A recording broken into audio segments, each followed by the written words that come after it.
Welcome. Assalamu alaikum wa rahmatullah wa barakatuh. Welcome to everybody who's patiently waiting in the chat. And first of all, I'd like to thank all you brothers and sisters in the chat who have been, like I said, patiently waiting. Even from this morning, I saw comments in the chat. People are very keen to see this discussion, this debate.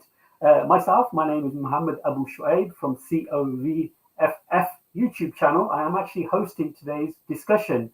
First of all, I'd like to welcome King Servant and give you some brief information for the brothers and sisters who've not come across or not seen King Servant before.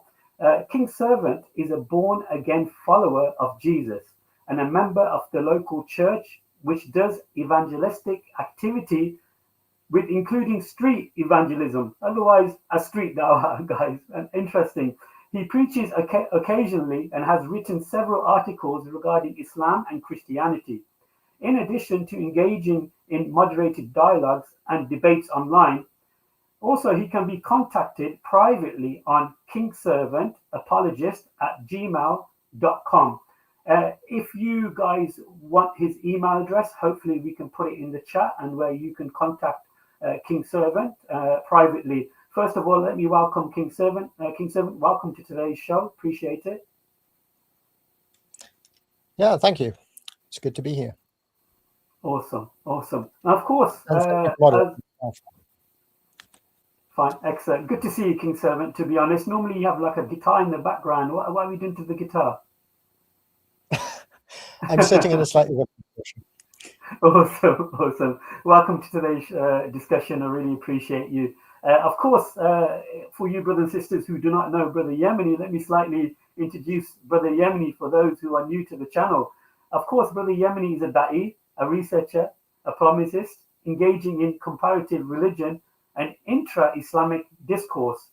His work prioritizes Aqidah while also extending into specialized disciplines such as Ulum Quran. Hopefully I pronounced that properly. In collaboration with students of knowledge, he produces educational and debate content across multiple platforms, including his YouTube channel, Yemenite Front, and also he's on TikTok under the same name. In addition to his academic and dawah efforts, he runs Rihatul Arab, which is a fantastic business, brothers and sisters, which he offers authentic Arabian oud and much more. I'll definitely recommend Brother Yemeni's oud selection is fantastic. And currently, actually, this particular week is 20% off. So I definitely recommend you, brother and sister, to check out the website. Of course, private correspondence can be made via contact email listed on his YouTube channel. Apparently, my audio is terrible. I'm getting some reviews in the chat. I do apologize, guys. It was working perfectly fine until we jumped live. Brother Yemeni, Assalamu alaikum. Welcome to today's show. Wa alaikum assalam wa rahmatullahi wa barakatuh. I'm excited for this discussion, inshallah.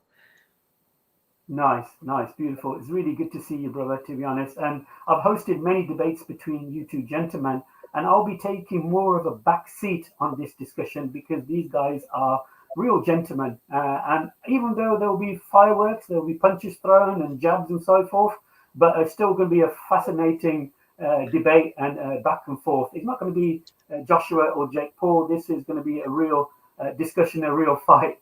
So stay tuned, guys. It's going to be very interesting. Let me just briefly give you the format of today's show. Each speaker, and starting will be the Muslim speaker, Brother Yemeni. He'll have 30 minutes opening presentation. Then he'll have 10 minutes of one rebuttal. Then the second part will be 7 minutes, 2 rebuttals. So it'll be 7 minutes and there'll be 2 rebuttals from each side. Then there'll be a 10-minute cross-examination times 2, which is going to be quite interesting. Let me just warn you now, brothers and sisters. And the reason I'm warning you, because we want to keep the discussion in the chat polite and respectful. The back and forth, the 10-minute cross-examination will get heated. And unfortunately, I might have to step in just to calm it down a bit. And of course, we've got the last 5 minutes in conclusions. And again, each speaker will have 5 minutes to conclude their discussion. Then it will be a beautiful opportunity for the audience to ask questions. So my advice is to get your questions nice and early. I would definitely say just after the 10-minute presentation from each side. We will be only taking written questions. So when you write a question in the private chat, please write who is it for, okay? Who you're addressing the question to. So without any further ado, any more talking or any more monologue for myself, Brother Yemeni, you will be opening your first presentation with 10 minutes. And then, of course, King Servant will have his 10 minutes of his opening presentation. I will actually drop down now. And then as soon as you start speaking from your presentation, I will start the 10 minutes. And of course, you are also fully in your rights to have a timer for yourself to time it, and also King Servant. I really appreciate that. Thank you very much, brothers and sisters. Please be patient and really take note of today's discussion. The title is, was Muhammad, peace be upon him, a true prophet of God? Jazakallah khair. Assalamu alaikum wa rahmatullah wa barakatuh.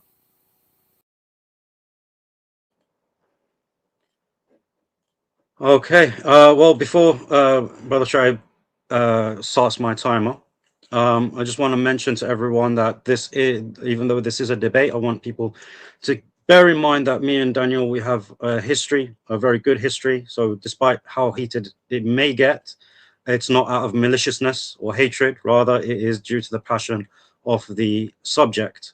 So I want to mention that, inshallah. And of course, what we're about to debate can have many things that can be debated on separately, but we'll try and keep things concise. So with that being said, I'm going to share my screen. And if that's all good, Brother Shoaib, I'm going, if you can start my time when I start speaking, inshallah. Yalla, bismillah. Okay, so today's debate, is the Prophet ﷺ a true prophet? Well, my approach today is going to address these four things. The historical method, because at the end of the day, this is a historical question. And we need to understand that any evidence that we bring forth is based on historical certainty as opposed to historical ambiguity. The prophetic criteria in Islam, the accusations against the Prophet, peace be upon him, as to how he came to be a prophet. And of course, the falsification tests that Islam presents to falsify him as well as the Quran. So Islamic sources, to keep this simple, considering ilm al-hadith is a vast ocean of knowledge, we can summarize it in these 6 points. It uses names and chains of transmitters, not hypothetical sources. It evaluates people down to their memory and honesty, not just the texts. It checks continuity, who met whom and when. It allows cross-checking through multiple chains to ensure reliability. And it then grades that reliability clearly, as we know, sound, weak, fabricated, amongst various other classifications. Has clear falsification. In fact, so much so that even one weak link can invalidate a report entirely. Now, what's interesting is that even Orientalists admit to this. Nabia Abbott is an example, and she mentions it seems much more likely that a strict process of selection rather than a wholesale fabrication of the isnads accounts for the bulk of the hadith that has survived in standard collections. Now, why she says bulk is because the Muslims have also preserved their fabricated reports. So this is already known to them. So an early challenge for my opponent, he would have to demonstrate knowledge on the science of hadith used by scholars to prove it is unreliable. Otherwise, it is nothing more than an appeal to authority and common knowledge. So what is the prophetic criteria? In the Quran, we have various, but these are the key ones. He's not self-appointed. He receives revelation, calls to Tawheed, has moral character, does miracles, and of course he prophesies. So let's look at not being self-appointed, because at the end of the day, we're looking at the history. So utilizing the Quran alone is not going to be sufficient. So we need to look at the history, what we know about the Prophet ﷺ. So we're only going to appeal to that which is authentic. And as it mentions in Bukhari 3, the angel came to him and asked him to read. And when the Prophet ﷺ said to him 3 times that I do not know how to read, thereupon the first 5 verses of the Quran were revealed. And calls to monotheism. This was the priority of the message. In fact, the entirety of the Quran, every verse of the Quran is based around Tawheed. And it shows here in this report when the Prophet ﷺ said Mu'ad to Yemen, he said to him, you are going to a nation from the people of the scripture, so let the first thing to which you will invite them be Tawheed of Allah. Now let's look at the moral character. Aisha radiallahu anha, the wife of the Prophet ﷺ, said that the character of the Messenger of Allah was the Quran. Now again, this is all well and good that his wife has said this, but what is the evidence that his character was indeed that of the Quran? So let's look at some historical examples. Forgiveness. He forgave the Jewess who poisoned him and anyone unless they transgressed religious law. In terms of respect, he was asking a young boy for permission to give drink to elders when it was the young boy's turn. Now, this usually doesn't happen even amongst our society. Good conduct with others. He never chastised a servant, even to the point of saying "uff" over his 10 years of servitude. Cheerfulness, meeting people with a smile. This was the nature of the Prophet ﷺ, very always smiling with the people that he met. Bravery. He was on the front lines of Badr, even ahead of the companions. So this is not a prophet that was shying in the back ranks and commanding what's going on the battlefield. He was leading the battle. In terms of generosity, he gave a whole flock of sheep and goats to a single man. Mercy. He criticized a camel owner for mistreating it. And even in this hadith, he actually shows a miracle as well. In terms of cooperation, he worked hard alongside his companions. Again, he wasn't this overlord that commanded his companions what to do because he is a prophet. No, he worked hard alongside them, even to the point that there was dust on his abdomen. Wisdom. He chose gentle advice over anger when there was an ignorant mistake from a man. Chivalry. His wife Khadija radiallahu anha was consoling him after the event in the cave by reminding him of his chivalrous deeds that he did to the people prior to his prophethood. Contentment. The Prophet ﷺ was extremely content despite having little food for months and sleeping on a mat that left marks on his body. In terms of his humor, his jokes, even his jokes were without lies, and he enjoyed others' humor and pranks. Cheerful, joke, pranks, all the good stuff for that. In terms of poise, he was graceful and dignified. Upholding covenants.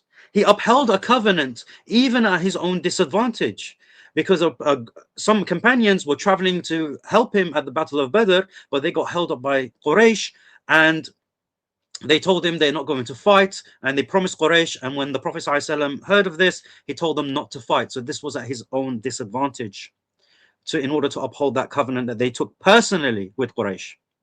In terms of forbearance, patient. He was patient with the harshness of a Bedouin. His honesty.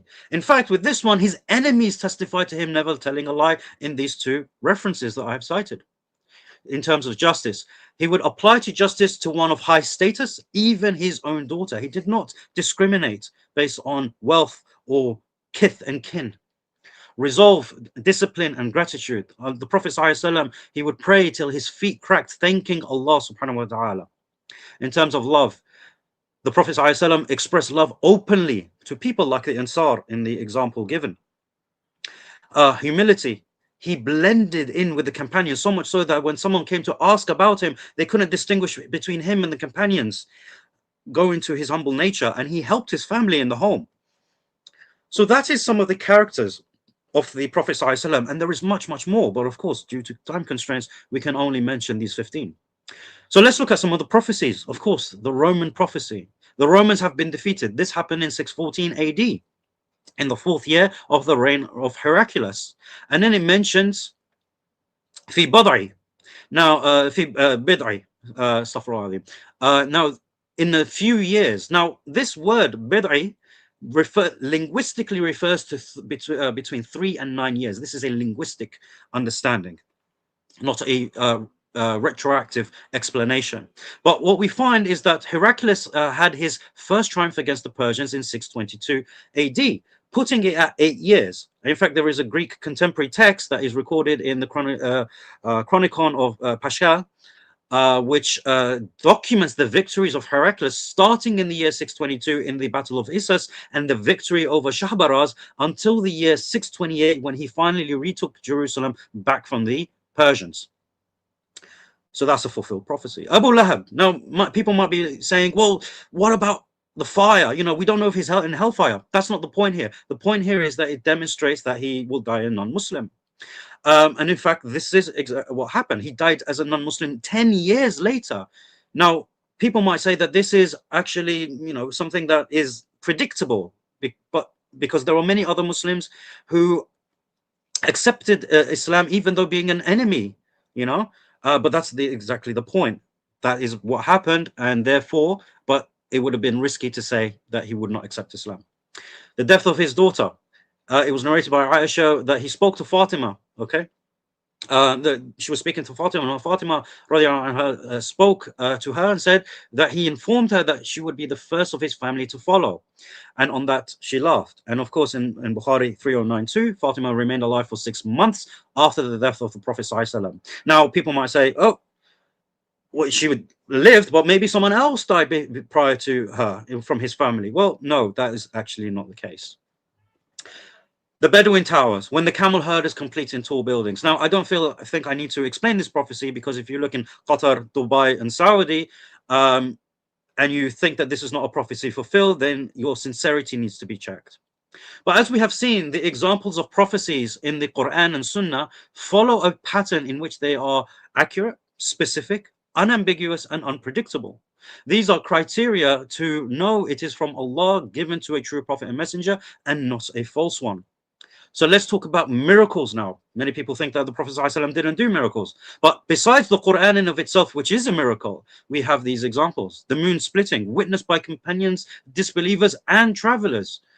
The companions heard a meal glorifying Allah when being eaten by the Prophet, peace be upon him. The Prophet ﷺ multiplied food. The Prophet ﷺ also had water gushing from his hands to fill a vessel for wudu and drinking for the companions. The Prophet ﷺ commanded trees to walk and conceal him when he was relieving himself. And when he finished and the trees finished concealing him, he commanded them to go back to their places. The Prophet ﷺ healed the sick and injured. In the examples given, the Prophet ﷺ would place his hand over his wives and recite a supplication to cure their ailment. And the last example is actually mentioned in the Quran as well. A handful of dust that our Rasul ﷺ took and threw at the enemies. But as it mentions in the Quran, that it wasn't the Prophet ﷺ that threw that, but Allah threw and gave them victory. So these are the miracles. So now let's look at the accusations against the Prophet. For the Yemeni, that's been over 10 minutes. Yeah. No problem. Accusations against the Prophet ﷺ. There were 9 accusations against the Prophet ﷺ mentioned in the Quran with regards to the origin of the Quran and his motives or the effects of that. They say he was a madman. To you who the reminder is revealed, you must be insane. Well, the response is very simple. No messenger came to the people before them except that they accused him of being a madman or a magician. In fact, there is no evidence of him being mentally unstable. Rather, when you look at the Quran, it doesn't strike you as the ramblings of a madman. A magician. That's another accusation. But they say, the wrongdoers say, you are only following a bewitched man. But hold on a second. Al-Walid bin Mughira, a leading Quraysh authority on Arabic poetry and rhetoric, heard the Quran from the Prophet ﷺ and openly admitted it was unlike poetry, sorcery, or jinn speech, describing it as beautiful, powerful, and unmatched. But under pressure from Abu Jahl and the likes of him, he later dismissed it as magic, after which another prophecy was revealed in the form of chapter 74, verse 11. But he couldn't be a magician or bewitched when it comes to the revelation, because when the Prophet ﷺ was afflicted with magic in Medina, his wife is the one that reports it to us. This was no secret. So this is not an evidence against Islam or against the prophethood of Muhammad ﷺ. Rather, it's an evidence for. There was open transparency with regards to what happened to him. In order to prove that he was a magician, you would have to show that he was either doing magic over 23 years or afflicted by magic over 23 years. And in fact, the Quran mentions that magic is disbelief. And we know the Prophet ﷺ was not a hypocrite. They also accused him of being a poet, right? In fact, they said, a poet for whom we await an ill fate. And the response to that was say, keep waiting. I too am waiting with you. Now reflect upon this and you will see that this is a powerful response, almost like a challenge. And again, we'll quote what Al-Walid bin Mughira actually said. What can I say? For by Allah, there is not a man among you who knows poetry better than me, or is known more knowledgeable about a poem better than me, or about the poetry of the jinn. By Allah, what he says does not resemble any of that. By Allah, indeed, his speech is sweetness, and indeed upon it is beauty. Its upper part is fruitful, and its lower part is abundant. It rises above all else, and nothing rises above it. That's what he said about the Quran. And in fact, the Quran mentions that you have not taught him poetry, nor is it fitting for him. This is only a reminder and a clear Quran. Why did I mention that verse? Because this is exactly what is mentioned in the history. In fact, it shows that the Prophet ﷺ was the most hateful speech to him, except that he used to recite a verse from the brother of al-Bashir, and he would make its ending of Qatada, make its ending its beginning, and its beginning its end. And the Prophet and Abu Bakr would tell him it's not like that. And the Prophet ﷺ said, by God, I am not a poet, nor is it appropriate for me. In fact, when poetry was required, he would appoint another a companion to recite poetry as a retortion to the Quraysh instead of doing it himself, because he had no poetic ability. But what is the Quran in of itself? In fact, what is mentioned by al-Baqalini in his book Ijaz al-Quran is that the Quran differs from other forms of speech in this regard, and some claims that this is due to its rhyming phrases or that it occurs unintentionally. However, if such phrases appear in speech, they are not considered rhyme prose, as we have explained regarding a small amount of poetry, such as a single verse, a half verse, or 2 lines of rajaz meter, and similar instances where they occur. These are not considered poetry because they are not intentional. Rather, they occur subtly within the discourse. The same applies to the rhymed prose they claim and attribute to it. It is said to them, if what is in the Quran were, as you claim, rhymed prose, it would be reprehensible and undesirable, because rhymed prose, when its meters vary and its methods differ, becomes ugly in speech. But of course, this is not what the Quran is. So what the scholars, the linguists of, especially in the 3rd and the 4th century, what they say, it resembles rhymed speech prose, but it breaks all its rules. Another accusation, if it is not invented, if he himself did not invent it, it must have been taught. They say the revelations are only ancient fables, and we surely say no one is. They surely say no one is teaching him except a human. But the man they refer to speaks a foreign tongue. So since the Quran is neither poetry nor prose, and the best could not match it, like the likes of Walid bin Mughira, how could it be from a foreigner? But what about the ancient fables? As he mentions, this is the news of the unseen. Neither you nor your people knew it before this. So the Quraysh didn't know this. So what are they accusing him of? In fact, most of the stories in the Quran are Meccan. And while the Prophet ﷺ did travel, and especially settled in Medina, no Jew or Christian actually accused him of this. They never accused him of copying from them or borrowing from them. And even rather, the Jews tested him and affirmed his prophethood. We'll give 2 examples. Abdullah bin Salam tested him on 3 questions, which he said only a prophet would know, and accepted Islam based on that. In fact, a few Jews also tested him on the 10 commandments and even tried to trick him by saying these are 9 commandments. But the Prophet ﷺ caught on to that and mentioned to them the 10 commandments, which are different to the ones that we find in the Bible today. Yet the Jews said to him that we bear witness that you are a prophet, but they did not accept him. And their reason for that is mentioned in the hadith, that if we follow you, then the Jews will kill us. But what my opponent needs to do is to present evidence that shows the Prophet ﷺ sat and learned tales from anyone. Here's the problem: not only would he be able to do so, but he still wouldn't be able to explain how it was formed into the style it is, even if he produced evidence. They also accused him of being a soothsayer, right? But as it is mentioned, the Prophet ﷺ, he hated fortune tellers. In fact, a companion was trying to say, sometimes they tell something which comes out to be true. So, and the response from Allah's Messenger ﷺ was, the word that which comes to be true is what jinn snatches away by stealing, and then pours it in the ear of the foreteller with a sound similar to that of a cackle of a hen, and then they add to it 100 lies. They also accused him of being just a man. But of course, the response is in the Quran. And I don't believe my interlocutor will disagree. We did not send before you except mere men inspired by us. Did not seek wealth and power. They accused him of this. In fact, the Prophet ﷺ was commanded to say, I do not ask you for any reward. And what is the evidence of this? The Messenger of Allah ﷺ was sleeping on a mat, right? And then when he stood up, it left marks on him. Subhanallah. And when he was when he led prayer facing a camel, which was in the booty, and when he had given the salutations, he took a hair from the camel's side and said, I have no right as much as this of your booty, but only to the fifth, and the fifth is returned to you. And this hadith here mentions that the Prophet ﷺ, even when he came into power and wanted the people to swear allegiance to him, he did so with regards to what Allah subhanahu wa ta'ala has ordered and not to his own whims and desires. And he died humble and generous, so much so that he never left even a dinar or a dirham, nor a male or a female slave. Rather, he only had his mule, his weapons, and a piece of land, which even that he gave in charity. Now, the Quran, in fact, he came to unite a people, right? Another allegation that they levied against him is that he wanted to sow discord.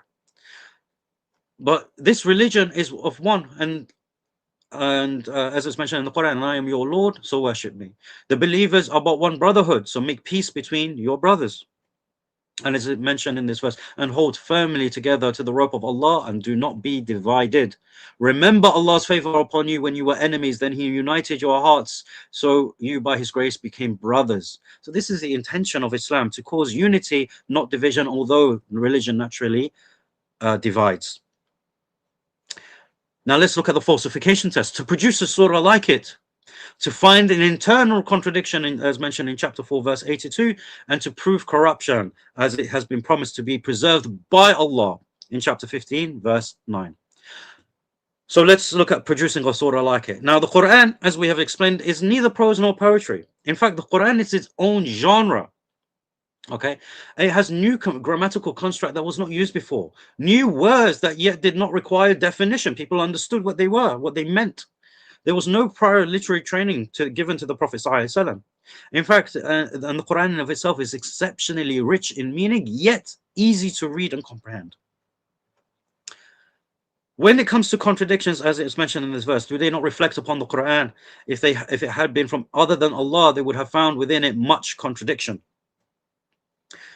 So let's understand this falsification test, because naturally we say that the Quran can be challenged with regards to its consistency and error and contradiction, both internally and externally. But now I'm sitting here saying, no, it's about internal consistency. So let's explain this. The Quran's challenge is about internal consistency, because external claims regarding history, science, philosophy, and etc. depend on changing interpretations and human knowledge, whereas internal contradictions would be objectively demonstrable from the text itself, and would directly falsify its claim of divine authorship, because now there is no faff about how this could be interpreted and whatnot. But let's look at why this is also a serious falsification test, because you could be like, well, there are other texts that are internally consistent, but yeah, we agree, but unlike human written works, the way they become internally consistent is through these four methods: drafts, edits, revisions, and later corrections. But this is not how the Quran came about.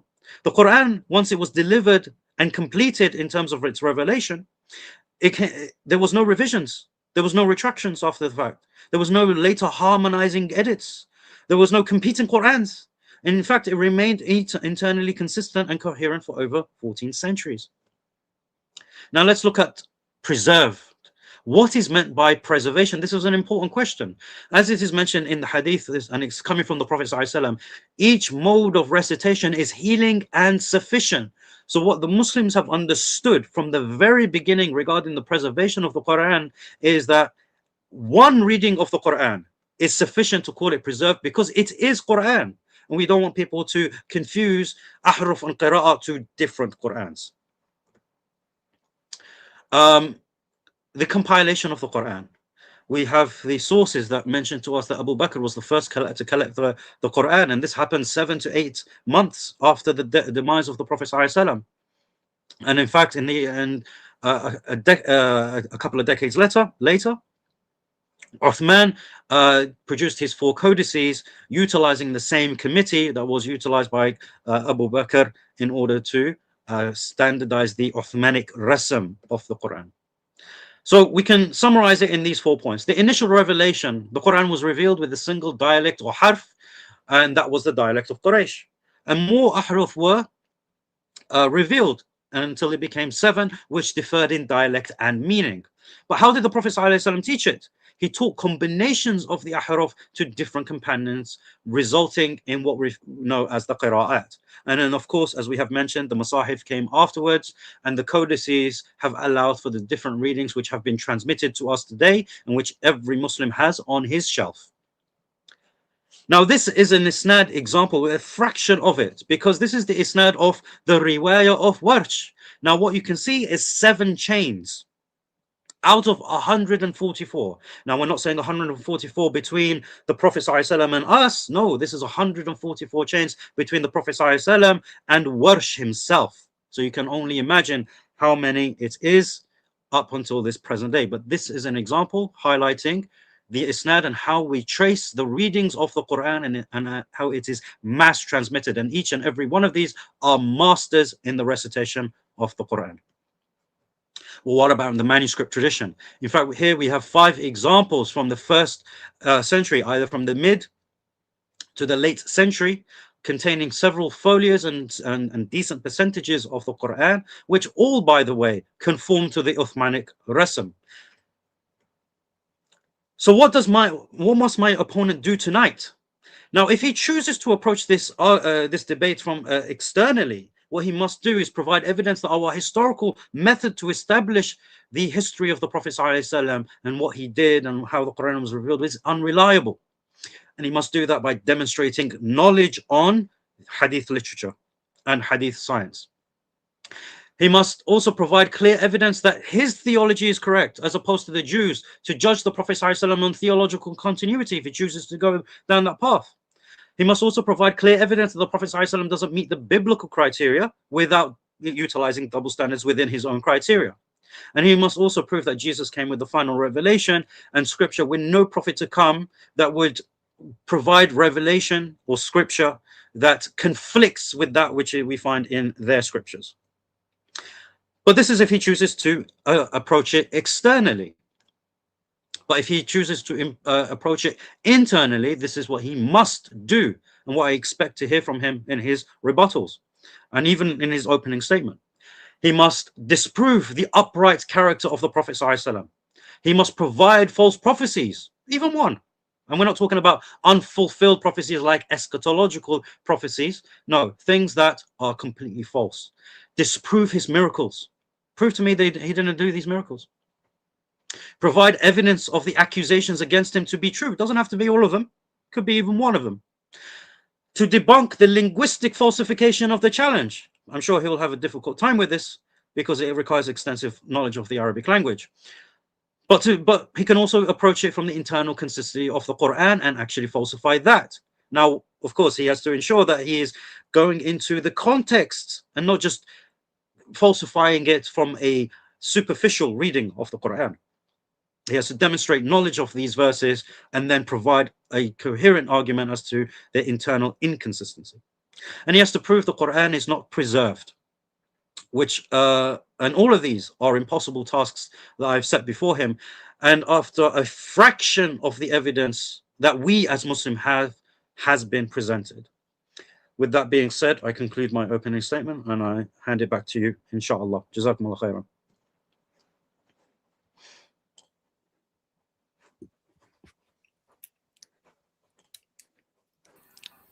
Okay, thank you for that. Hopefully my audio is good. Is my audio good? Yeah. Fantastic. Thank you for that presentation, Brother Yemeni. And I do apologize, I interrupted on 10 minutes, thinking that your opening presentation is for 10 minutes, but King 7 politely reminded me that it's actually 30 minutes. Thank you for that, King 7. I really appreciate your cooperation. Also, I'd like to mention that King 7 has got rights and the opportunity to have and download this debate onto his own channel. So of course the permission has been given to King Servant to upload it onto his own channel. So please keep that in mind.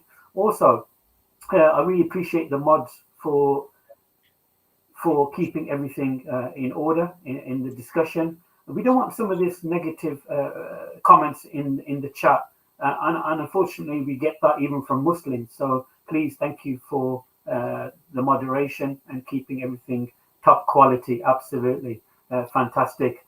Without further ado, I will be stepping down, and then hopefully King Servant can start his 10-minute presentation. Let me 30 minutes. See what I mean, guys? There we go again. So I'm going to drop down and then hopefully give your presentation for 30 minutes. Thank you very much. Okay, so of course sorry, I'll just restart my time. So I know how long I've got. Right, I'll start now. So the question before us today is, of course, was Muhammad a true prophet? Now, for myself as a Christian, if I were to use the Christian criteria as found in the Bible, this is an extremely straightforward question to answer. The biblical perspective on Muhammad is that the one who denies the Father and the Son is the Antichrist. It also says in the New Testament that if we or an angel from heaven should preach to you a gospel contrary to what we have preached to you, he is to be accursed. This would obviously apply to Muhammad. Anyone who has ignored the law of Moses is put to death without mercy on the testimony of 2 or 3 witnesses. How much more severe punishment do you think he will deserve who has trampled underfoot the Son of God and has regarded as unclean the blood of the covenant by which he was sanctified and has insulted the Spirit of grace? That's Hebrews 10, 28 to 29. Now, if Yemeni wants me to apply biblical criteria, what does the Bible say? Is Muhammad a false prophet according to the Bible? Obviously, there's no question about that. So let's move on. Let's see what happens when we look at Muhammad from an outside, external perspective. For the sake of comparison, consider the character of Robin Hood.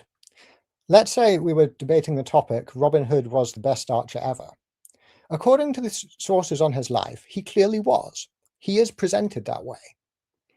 And these stories not only present him that way, but they include real people and places, such as King Richard, Prince John, Sherwood Forest, and Nottingham, and so forth. However, it's widely recognized that there's far too much room for legendary exaggeration, that is about 150 to 200 years before the earliest sources on his life, for us to draw a conclusion like that. Indeed, scholars debate his very existence. He may have been based on a real person, but we don't have enough to draw this kind of a conclusion. So who was Muhammad? He's only mentioned 4 times in the Quran, which tells us almost nothing about him using that book alone. The earliest surviving biography of Muhammad comes from Ibn Ishaq, which was 120 years after the traditional date of Muhammad's death. But we don't have that. What we have comes instead from Ibn Hisham, from about 833 AD. He removed, in his own words, things which it is disgraceful to discuss, matters which would distress certain people, among other things. We can only guess what those might have been, apart from perhaps reports elsewhere. To read it, it appears like fantasy. It includes things like pagans torturing beetles until they confess belief in pagan goddesses. I'm not saying this because I reject miracles, but I think even a Muslim and a Christian can agree that this kind of a suggestion is quite actually absurd. But not only that, it includes miracles and other stories that seem to be directly copied from the Gospels. And it seems to follow it in terms of its format as well. It begins with his genealogy, like Matthew and Luke do. His birth and name are announced to his mother in advance. It even includes a star and an equivalent of the wise men at his birth. However, this is generally not considered reliable by Muslims as well as Christians, even though they must use it or similar biographies to piece together events in Muhammad's life. So what do Sunnis consider reliable? The Hadith collections, you can see the dates of the collections there, ranging in general from 200 to 300 years after Muhammad. That's, of course, the date of the collection. I'm not arguing that they were all invented at that point.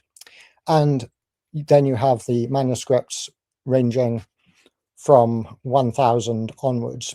I'm making an exception for the Muwatta of Ibn Malik. If we want to discuss that at a future point, we can. Of course, there are narrations found in there, also found in other Hadith collections. That comes from about 150 plus years after Muhammad. Sahih Bukhari is a good example of a Hadith collection. It's the most commonly appealed to one by Sunnis. This is allegedly a collection of oral reports from around 846 AD by Bukhari, who supposedly traveled around memorizing 500,000 or more tales of what Muhammad said or did, along with the chains of people who allegedly passed them down to his time. He would then assess the reliability of each person, much like Yemeni described in his opening statement. The source on how many hadith he collected together comes another 250 years after Bukhari's life, and from someone who doesn't provide any chain of narration or historical source for where he gets that number from. Now, the place of the alleged prophet. According to tradition, Muhammad was born and preached in Mecca, which is, of course, in the Hijaz, West Central Arabia. The word Mecca is only found once in the Quran, which gives no indication that it is a city in the location of modern Mecca, and there is much reason to conclude that in the 7th century there was no such major city. Manuscripts in Arabia are very well preserved in the dry environment there, yet we have no reference to such a city by friends, enemies, trading partners, or neighbors, despite plentiful references to other supposedly much more insignificant towns like Yathrib, Taif, Najran, etc. The earliest mention of Mecca, specifically, outside of the Quran, of course, is in the 8th century. There's also an unusually high rate of Persian loanwords in the Quran, which could suggest a northern source. And you can see examples of them there. There's a much lower frequency of Persian loanwords in other Arabic writing that come from Central Arabia. When we look at the Quran itself, there seems to be good evidence there that it was not intended for a Meccan audience. Crops are referenced which were not grown in Mecca due to lack of water, which of course is a major problem for providing water for people as well. In Surah 6, verse 99, it says, "He it is who sendeth down water from the sky, and therewith we bring forth buds of every kind. We bring forth the green blade, from which we bring forth the clustered grain, and the date palm, and the pollen, and the spring and pendant bunches. We bring forth gardens of grapes, and the olive and pomegranate, alike and unlike. Look upon the fruit thereof." The audience is expected to be able to see these things themselves in their own area, when they bear fruit and upon its ripening. This is not a description of Mecca, surely not. Also, regarding the ruins of Sodom, the supposedly Meccan audience are told that they pass by them in the morning and at night. Do you not understand? Now, if we were to grant a minimal level of usefulness to biographical material, which I kind of doubt that they're worth that much, we would find that the Satanic Verses incident, in which Muhammad allegedly spoke revelation encouraging prayer to pagan goddesses, the daughters of Allah, by which those prayers would then be taken to Allah, and then he claimed that Satan had cast these words upon him and he mistook them for the angel Gabriel or so forth. We find he makes statements like, "I have fabricated against God and have said on God's behalf that which he did not say. And I have obeyed Satan and spoken his words, and he has become a partner in God's matter with me." This, of course, is said in one way or another, depending on which report you choose to go with. I'm not arguing that any of them are reliable, but what we do find is, as Shahab Ahmed notes in his book Before Orthodoxy, it is a fact that the Muslim community in the first 200 years pretty much universally believed the satanic verses incident to be true. This therefore meets the criteria of ijma, that is, under the Sunni doctrine, that the scholars of Islam cannot unite around error. However, in the early Muslim community, they did unite around agreement on the satanic verses before doctrines changed and it became more and more rejected over time. Interestingly enough, there is a narration from Bukhari. I don't pretend I think it actually goes back to Muhammad, but of course, my opponent is bound to Sunni orthodoxy, which requires that the best people are those of the earliest generations of Muslims. So it was an agreement among the best of Muslims compared with an agreement that exists in contemporary Islam, that this did not take place. Now, we've got to ask the question, were the revelations that Muhammad supposedly got influenced by his own desires? It certainly looks like it if you look at the literature surrounding the supposed revelation of the Quran. Again, this is all relying on literature which is really far too late to be taken seriously, but if we do consider what it says, we find things like this. The incident of Mary the Copt, where there was a slave girl with whom Muhammad used to have intercourse, but Aisha and Hafsa wouldn't leave him alone until he said that she was forbidden to him. Now, instead of keeping his word and leaving his slave girl alone, he got a revelation from his God, supposedly, saying, O prophet, why dost thou prohibit thyself that which Allah hath made lawful for you, seeking to please your wives? It then continues, Allah has ordained for you the dissolution of your oaths. It may be that, this is directly speaking to Muhammad's wives, it may be that his Lord, if he divorce you, will give him in exchange wives better than you. So what does this actually mean? What are we saying happened? According to Sunni Islam, God spoke from heaven, telling Muhammad not to practice restraint, not to withhold himself from having intercourse with his slave girl, not to keep his promises. We have ordained to you dissolution of your oaths, so don't keep your promise not to do that anymore. Don't try to please your wives, and instead, God threatens them with divorce and replacement if they don't go along with this. Now, the question, of course, is, what is the best explanation of the evidence that we have available? When it comes to subjects like this, I am suggesting that the best explanation is not that God decided to give Muhammad the right to sleep with his slave girls because he just wants to give Muhammad whatever he wants, or to encourage slavery and treating slaves this way. I'm suggesting that the best explanation is that whether through mental illness, demonic influence, whatever else, an explanation that is not divine in origin makes more sense in cases like this.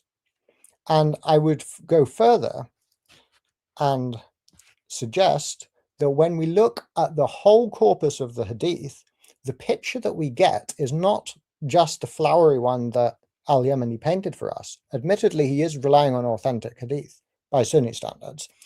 But when we look at everything that's available, the best explanation of these things is that some look more obviously made up than others. Others are less likely to be the kinds of things that Muslims would make up. And what is the best explanation as a whole? That Muhammad is not a true prophet, but instead he is getting his revelations from, in some sense, his own desires and his desire to fulfill them. Similarly, with the case of Zainab.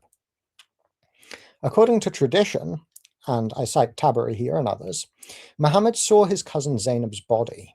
She was married to his adopted son, and when he saw her, he exclaimed out loud, revealing his desire for her to her. When her husband Zayd heard of this, he offered to divorce her for him, that is, for Muhammad. Muhammad refused. I would say it was the right thing to do. This incident nevertheless led to their divorce anyway, and God rebuked Muhammad for not accepting Zayd's offer and admitting his desire for his wife. The explanation in the Quran is that this was to show Muslims it's okay to marry their adopted sons' wives after they have divorced them. You can read this in chapter 33, verse 37. Shortly afterwards, in Surah 33, verses 4 and 5, the Quran, of course, isn't in chronological order, of the Quran, which is titled Abolition of Adoption by Ibn Kathir. Some Muslims have attempted to water down what this actually entails, but Ibn Kathir is quite straightforward about what it is. Adoption in the community was ended, making that reason completely useless since adopted sons no longer existed. But it actually gets worse, because the original marriage between Zainab and her first husband Zayd took place against Zainab's will, and it was only finalized after Muhammad's God again stepped in earlier, telling her not to resist whatever he decides and to go into this marriage anyway. This is recorded in the 36th verse of the same chapter. It does not behove a believer, male or female, that when Allah and his messenger have decided an affair, that they should exercise their choice. And whoever disobeys Allah and his messenger has strayed to manifest error. And you can see some citations for that here. So let's summarize. I don't want to get lost in details. According to Islam, God again spoke from heaven, forcing Zainab into a marriage she didn't want to Muhammad's adopted son, then rebuking Muhammad for hiding his desire for her, following that up with insisting that this same woman marry Muhammad instead, so that Muslims know it's okay to marry their adopted sons' wives after they've been divorced. And then he declares adoption abolished. This is what God did, according to Islam. What is the best explanation for that? Is it that this is actually the case and this is actually what happened? Or is it, assuming that the story has any authenticity at all, that Muhammad is being led by what he wants? If he wants her to marry his adopted son, he gets a revelation saying that. If he wants to marry her, he gets a revelation saying that. If it's a little bit awkward because she was his adopted son's wife, he gets a revelation getting rid of adoption. Is this a coincidence?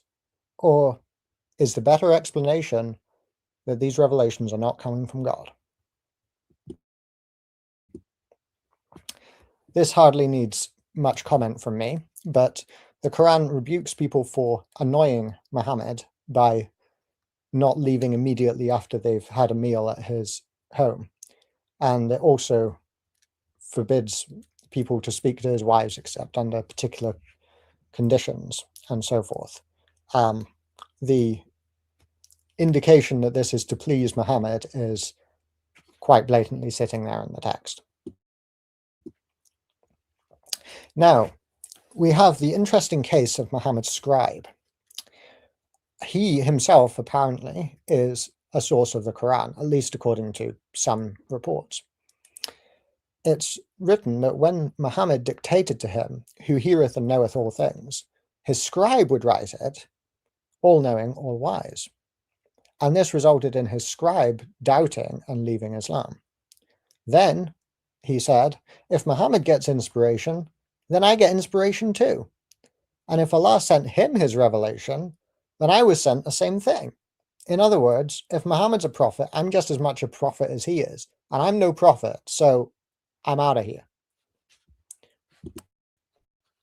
Another case referring to the same man.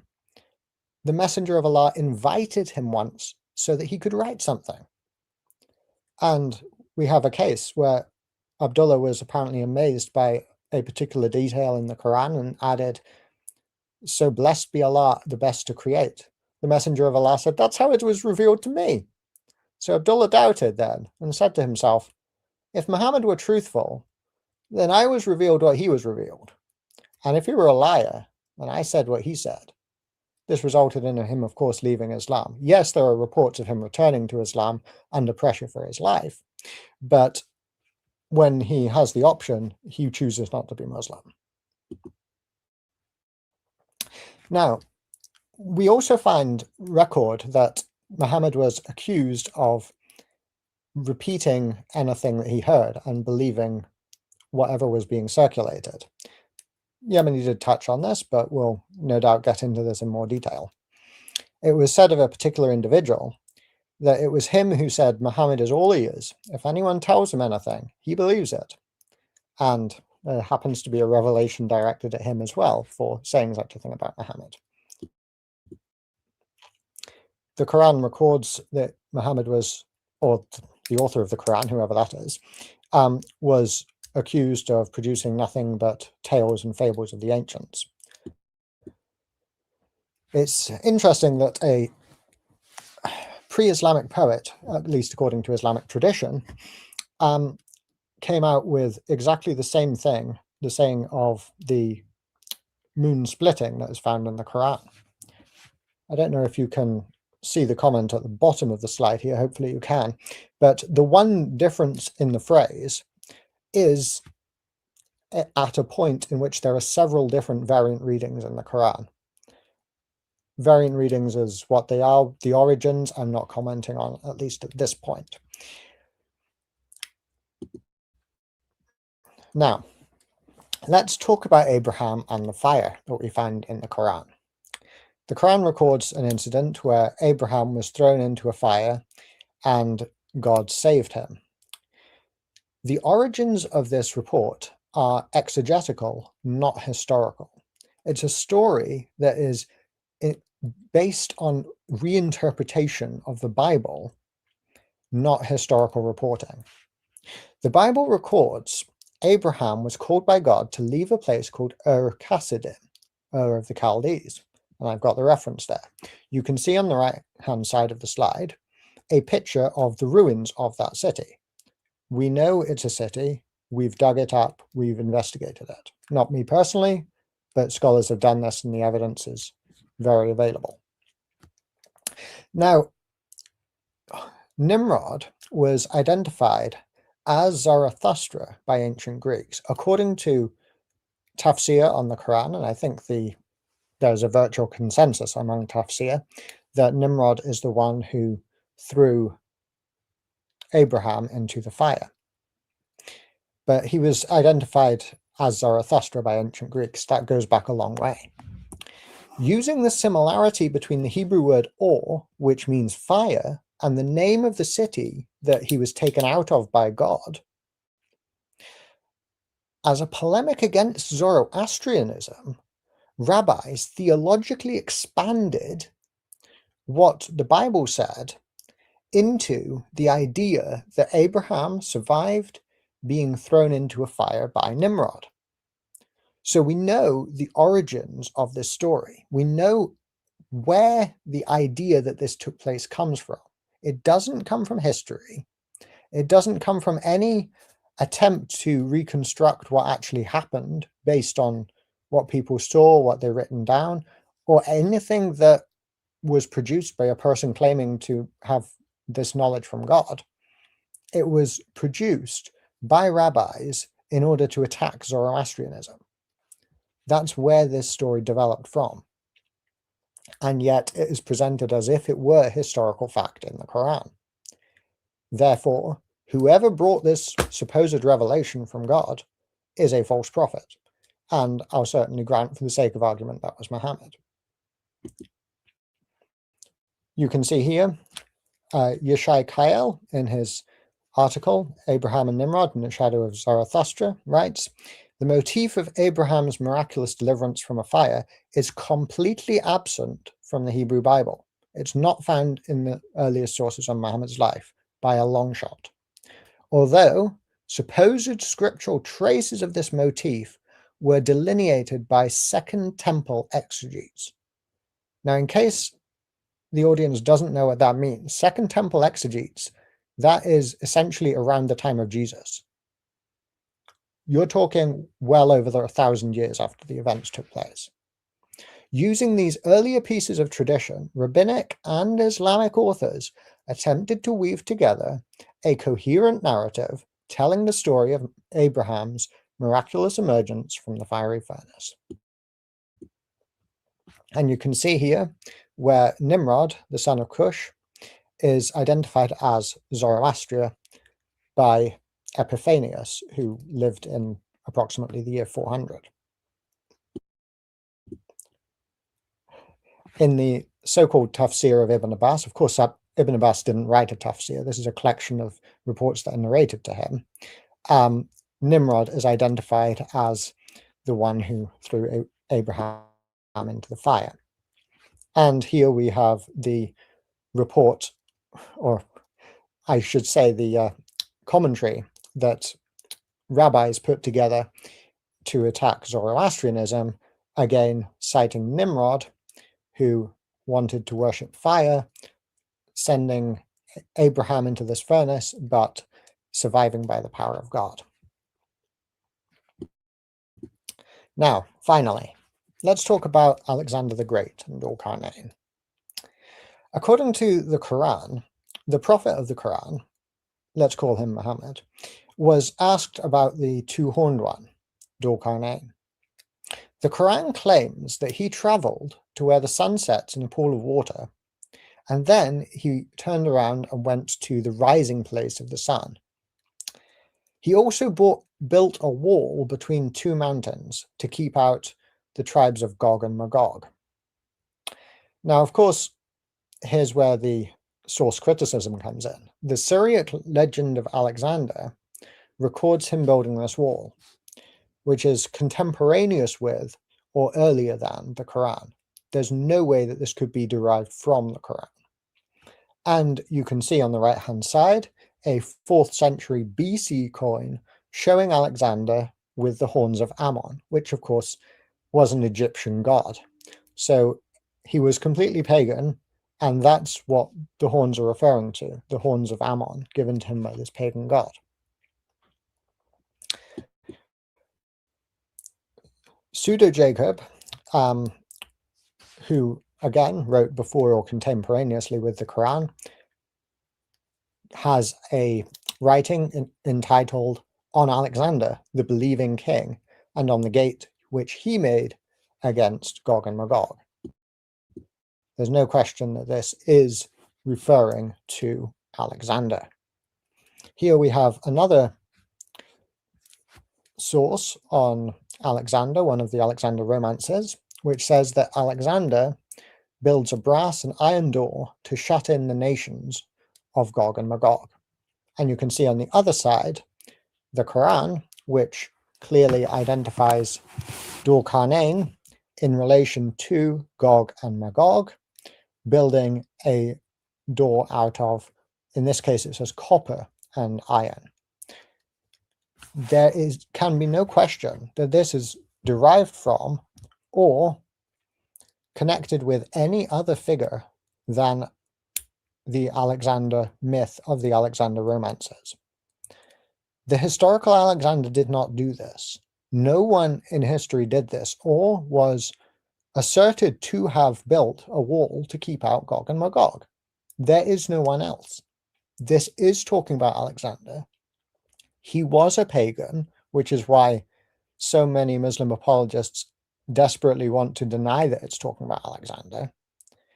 And this wall does not exist. There are not Gog and Magog hiding behind a brass and iron door that is keeping them out. Furthermore, no one has traveled to the rising place of the sun. There is no rising place of the sun to travel to. Once again, the Quran is reporting as historical fact things which are fictional. This is fantasy fiction where a historical figure has a legend that has developed over time. And notice, he's identified as a believer, and the Christians who are writing this end with a hymn of praise to God and our Lord Jesus Christ. The idea that Alexander was some kind of a believer is found in the Alexander romances. He was consistently identified as the two-horned one. We can see that from the coins and elsewhere. And only he can be the candidate that the Quran is speaking about here. So thank you very much for listening. Thank you for your time. And I'll be interested to see how Al-Yemeni responds to the evidence that I presented that Muhammad was a false prophet. Okay, thank you for your presentation, King Servant. Very interesting. We've got some really good feedback in the chat. Guys, keep that coming in. Questions will be taken, but only written questions in the chat. So make sure when you write a question, make sure it's addressed to the particular person that it's actually aimed for. This is going to be a very interesting moment now. Brother Yemeni will have 10 minutes to rebuttal King Servant's presentation, and then vice versa. So brothers and sisters, stay tuned. We've still got some interesting rebuttals going to take place, and then of course we've got a cross-examination where I think it's definitely going to get warmed up and very interesting. So Brother Yemeni, you'll have 10 minutes to rebuttal the presentation, and vice versa, King Servant. So I'll be stepping down, and then you can continue.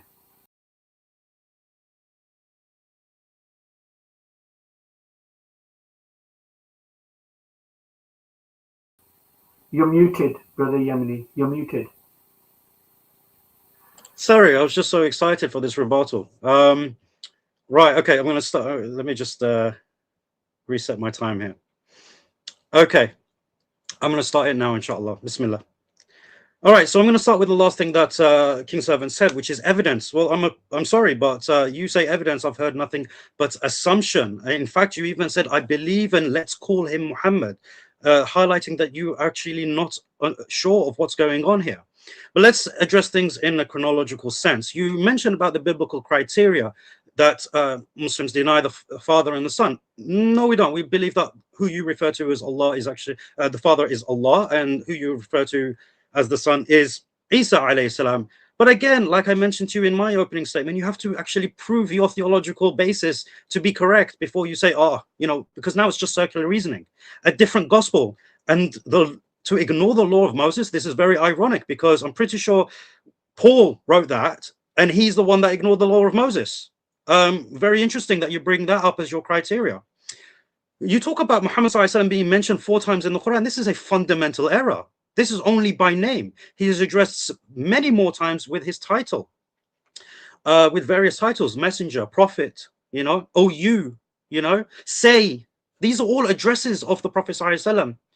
You talk about the 120 years of the biography. This is until we get the biography, but that's not what I'm arguing today. I'm not arguing for historical reliability based on biography, which the authors themselves acknowledged that not everything within their literature was authentic. They themselves knew that. So this is why I relied upon authentic narrations, things that can be verified historically. Unfortunately, you didn't challenge that, but I hope you will in your rebuttal. This idea of removing distressing information. Well, I'm pretty sure that a lot of Christian apologists use information that will be quote unquote distressing, which highlights that our authentic tradition is not about that. It's about preserving information as it is, whether it's damaging towards Islam in the eyes of others or not. Hadith collections. Well, you've already admitted that you are not arguing that these are when they were made up, rather they're compilations. So I'm not sure why you brought it up in the first place. You did mention about Bukhari, and about him memorizing the 500,000 hadith, but I'm not sure that you actually quite understand what's going on there, because when we talk about the 500,000 or 600,000, this is actually in reference to the chains of narration more than the reports. It's not 600,000 individual reports. It's more about the isnad than anything else, because that is what verifies our history. In the Quran, you went down a very unusual route. You tried to argue that Mecca didn't exist. And you mentioned chapter 6, verse 99, which is not referring to Mecca. Very superficial research will tell you that this is not referring to Mecca. And about the place of Solomon, that you see the place of Solomon. This is a general linguistic device used by the Quran. In fact, the Quran also mentions about seeing things that mankind don't see. Have you seen how Allah has subhanahu wa ta'ala has held up the skies? This is not something we see, right? So you've got to understand Quranic language, and unfortunately you've demonstrated you don't know that. The satanic verses. Now, what's interesting about your argument is that you said that the Ummah will be united upon, would not unite upon error, and we are in complete agreement. But where is your evidence that the Ummah, or the 3 generations, as you put it, actually agreed that this is an authentic narration? Provide me a single source from any of the companions or their students that, had a consensus among them that this is an authentic report. In fact, every single report of this is actually fabricated. Now, you said that one of your arguments against the Prophet ﷺ, or as you say, let's call him Muhammad, because you're not even sure who the author is, but then you go to argue that this is about him. Again, very confusing. You talk about the incident of the honey. Now, first and foremost, you need to understand Islam, right? I feel like this rebuttal is more of a lesson than anything. In Islam, if you make an oath which is not a good oath, you can actually retract it. Okay, so this is something that's permissible. When it comes to Zainab, you mentioned 2 inauthentic reports. So I have to ask you, did you check the authenticity of these reports? The idea that she wasn't, that she did not agree to the marriage is an inauthentic report, and the one that mentions that he lusted after her is an inauthentic report. The idea of annoying the Prophet ﷺ, in fact, this is actually used for Islamic learning. When it comes to guests should not overstay their welcome. And at the end of the day, what's wrong with Allah prioritizing his prophets with regards to certain matters? You also spoke about not speaking to his wives. Well, actually, this is a thing for all Muslim men. We do not allow other men to speak to our wives without, just willy-nilly. So this is a teaching for the Muslims, as well as an instruction regarding the Prophet ﷺ. You also mentioned 3 reports, 2 of them regarding Abdullah ibn Abi Sarh.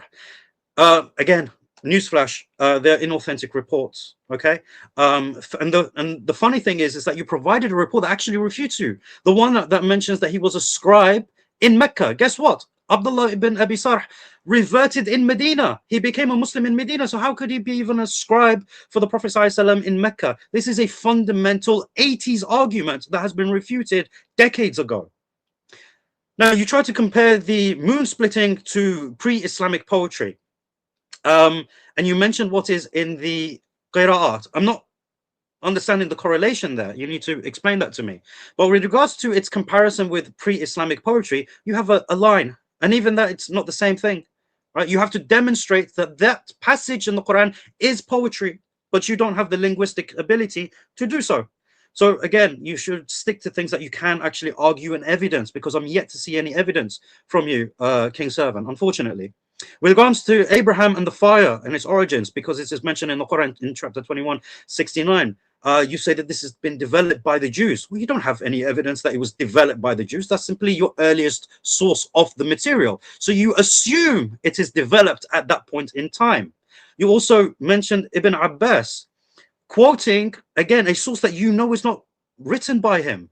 Now, what's interesting about the source that you quoted is that we know that Ibn Abbas quoted from the people of the book to fill in gaps with regards to what is mentioned in the Quran. But Ibn Abbas himself didn't say that this is what do you call it, that this is 100% how it happened or anything like that. He doesn't make that certain claim. This is simply a good an interesting exercise to fill in the gaps that are not as important with regards to our religion and learning about it and benefiting from it.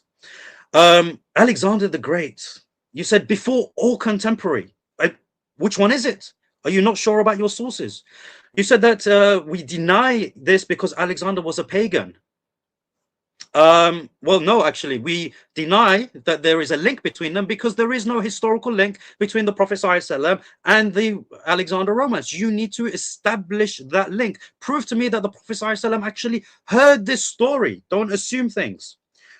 Another absurd argument is that you said there is no war.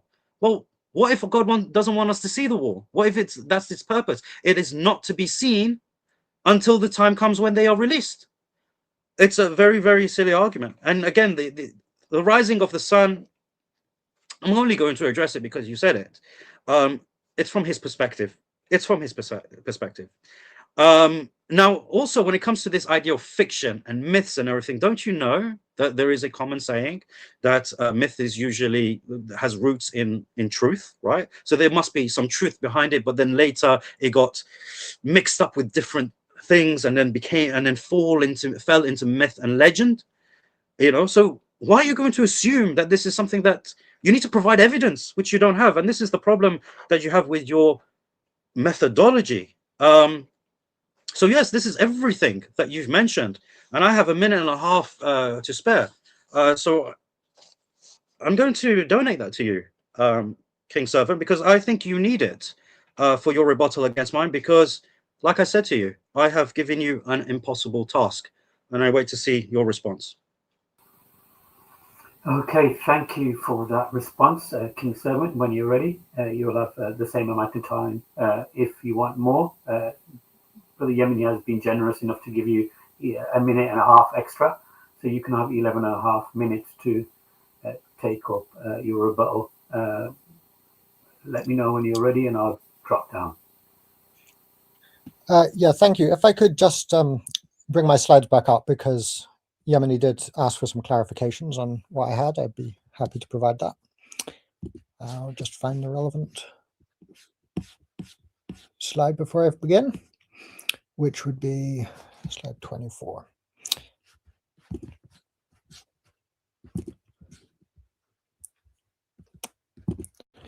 Right. Yeah, I'll begin now. Thank you. So, Yemeni was asking me regarding what the comment I made about Karat and Imru al-Qais. So the text is, as you see on the screen, the arrow is drawn near and the moon is split. And this is identical in the Quran and in the writing of Imru al-Qais. The only difference between them are invariant readings that are different depending on which Karat you read. So the text is not fixed in the one place where they don't match perfectly with each other. So that was the point that I was making there. So hopefully that's clear.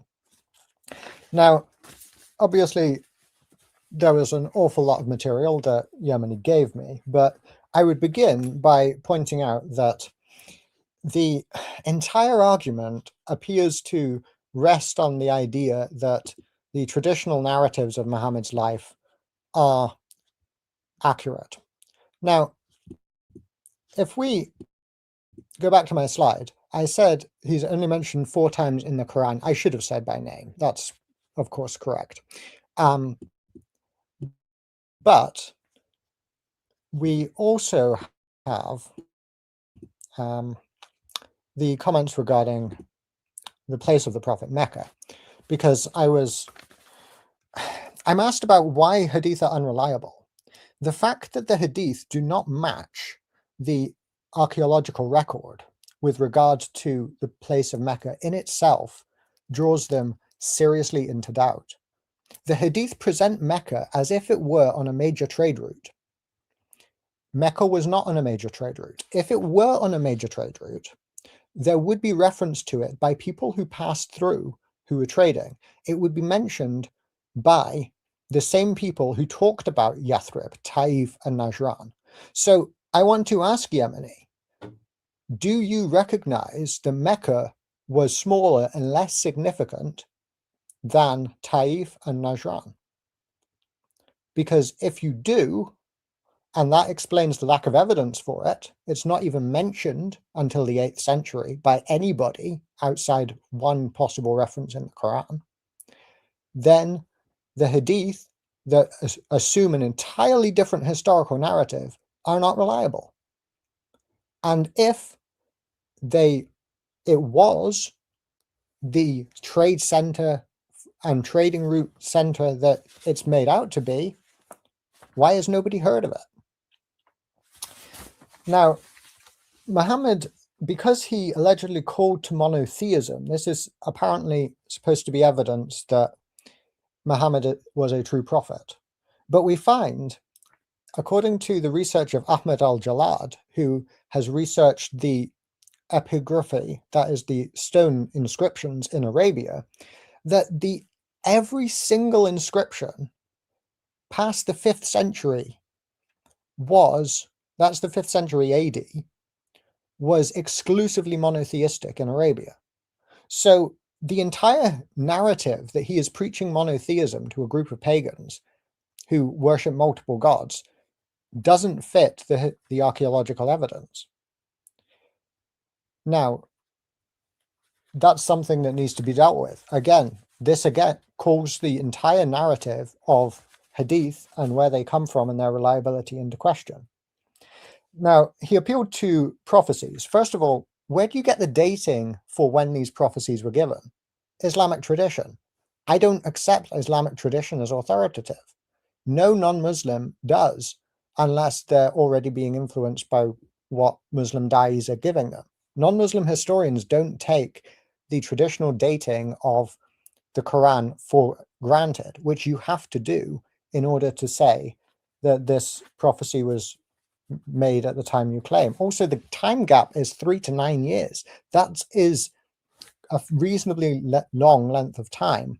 And there was a back and forth between the Romans and the Persians, one side winning and then the other side winning for many years. So that's not unusual. Then you have the question of the prophecy of barefoot naked shepherds building tall buildings. Well, you should look at what the rest of that hadith says. It contains things which are not fulfilled at all, if they ever could be. It talks about, I'm going to have to look up the reference. I'm not sure I've got time to do it right now. Perhaps I'll do it in my next rebuttal. But it records, oh, here we are, actually. 5 things which no one knows except Allah. It says that women will give birth to their mistresses. I don't know what that's referring to. And destitute shepherds competing in making tall buildings. Are they destitute? I don't think so. These things are very questionable when you actually look into the rest of what the text says. They're not barefoot, they're not naked, they're not destitute, they're not even shepherds anymore. And yeah, they're competing in making tall buildings. That's the one thing that's actually relevant. The women giving birth to their mistresses, not the case. As far as prophecies as well, it was interesting because Yemeni actually brought the hadith on the slide that jinn apparently sneak into heaven and listen to what Allah's plans are and then go and tell fortune tellers what's going to happen. But they mix in falsehood with the truth. By even an Islamic standard, you can't use this to judge if Muhammad is a true prophet or not, because not only does there appear to be falsehood mixed in with it, as I pointed out, but the jinn could have snuck into heaven and then ran back with a shooting star being shot after them to tell him as a fortune teller what was going on. I'm not saying I believe any of that, but it's not even a good criteria by your own standard. 3 questions that only a prophet knows. You never said what those questions were, Yemeni. The first meal of paradise. I forget the second one, but the third one is, why does a child resemble the father or the mother? I'm not sure I even want to say that live, but it's whichever one is first during sexual intercourse. That is what determines whether a child resembles the father or the mother. These are the questions that only a prophet would know, apparently. There's only one of them we can verify, and it's false. And at the time, they couldn't verify any one of them. I'm not even saying that I think Muhammad said this, but if he did, was not a good reason to accept him as a prophet. Very good reason to doubt it. Now, I've been given the opportunity to argue that the Quran is not from God based on contradiction.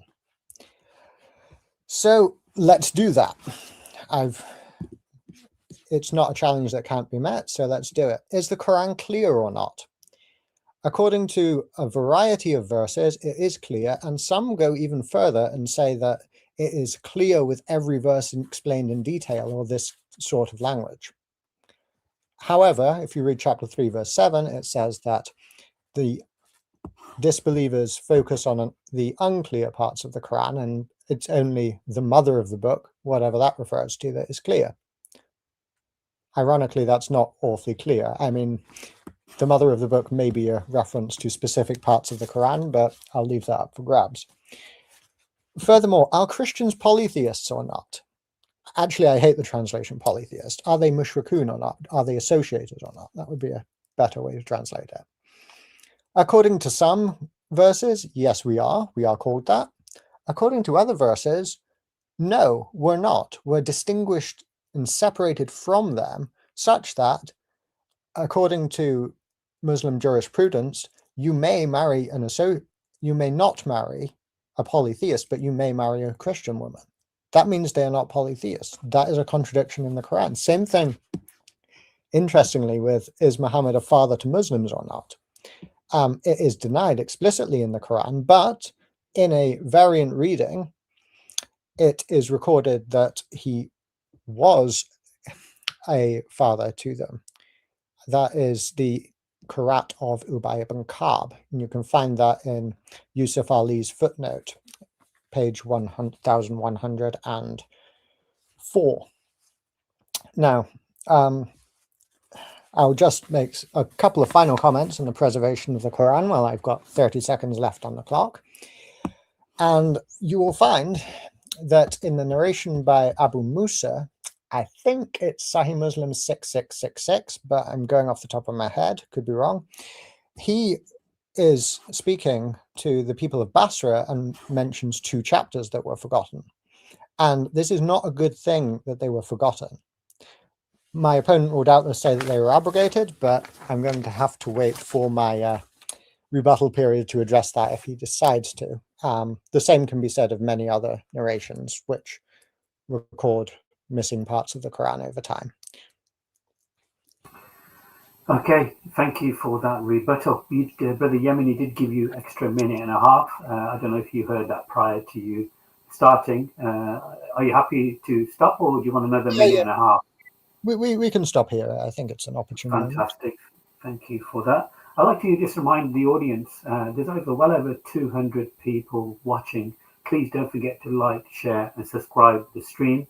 And yeah, just share it with your friends and family on social media. You know, of course, this is very beneficial. So we need to share the dawah, and you must play a part in this contribution of learning and education on both sides. Even though you're a Christian or even you're a Muslim, it's still an education, a learning process for all of us. But now we're going to a very interesting, I'm assuming we're going to have another 10-minute rebuttal. So stay, Brother Yemeni. It's 7 minutes for our second rebuttal. My bad. Okay, my bad. So we're going to 7 minutes now, times 2.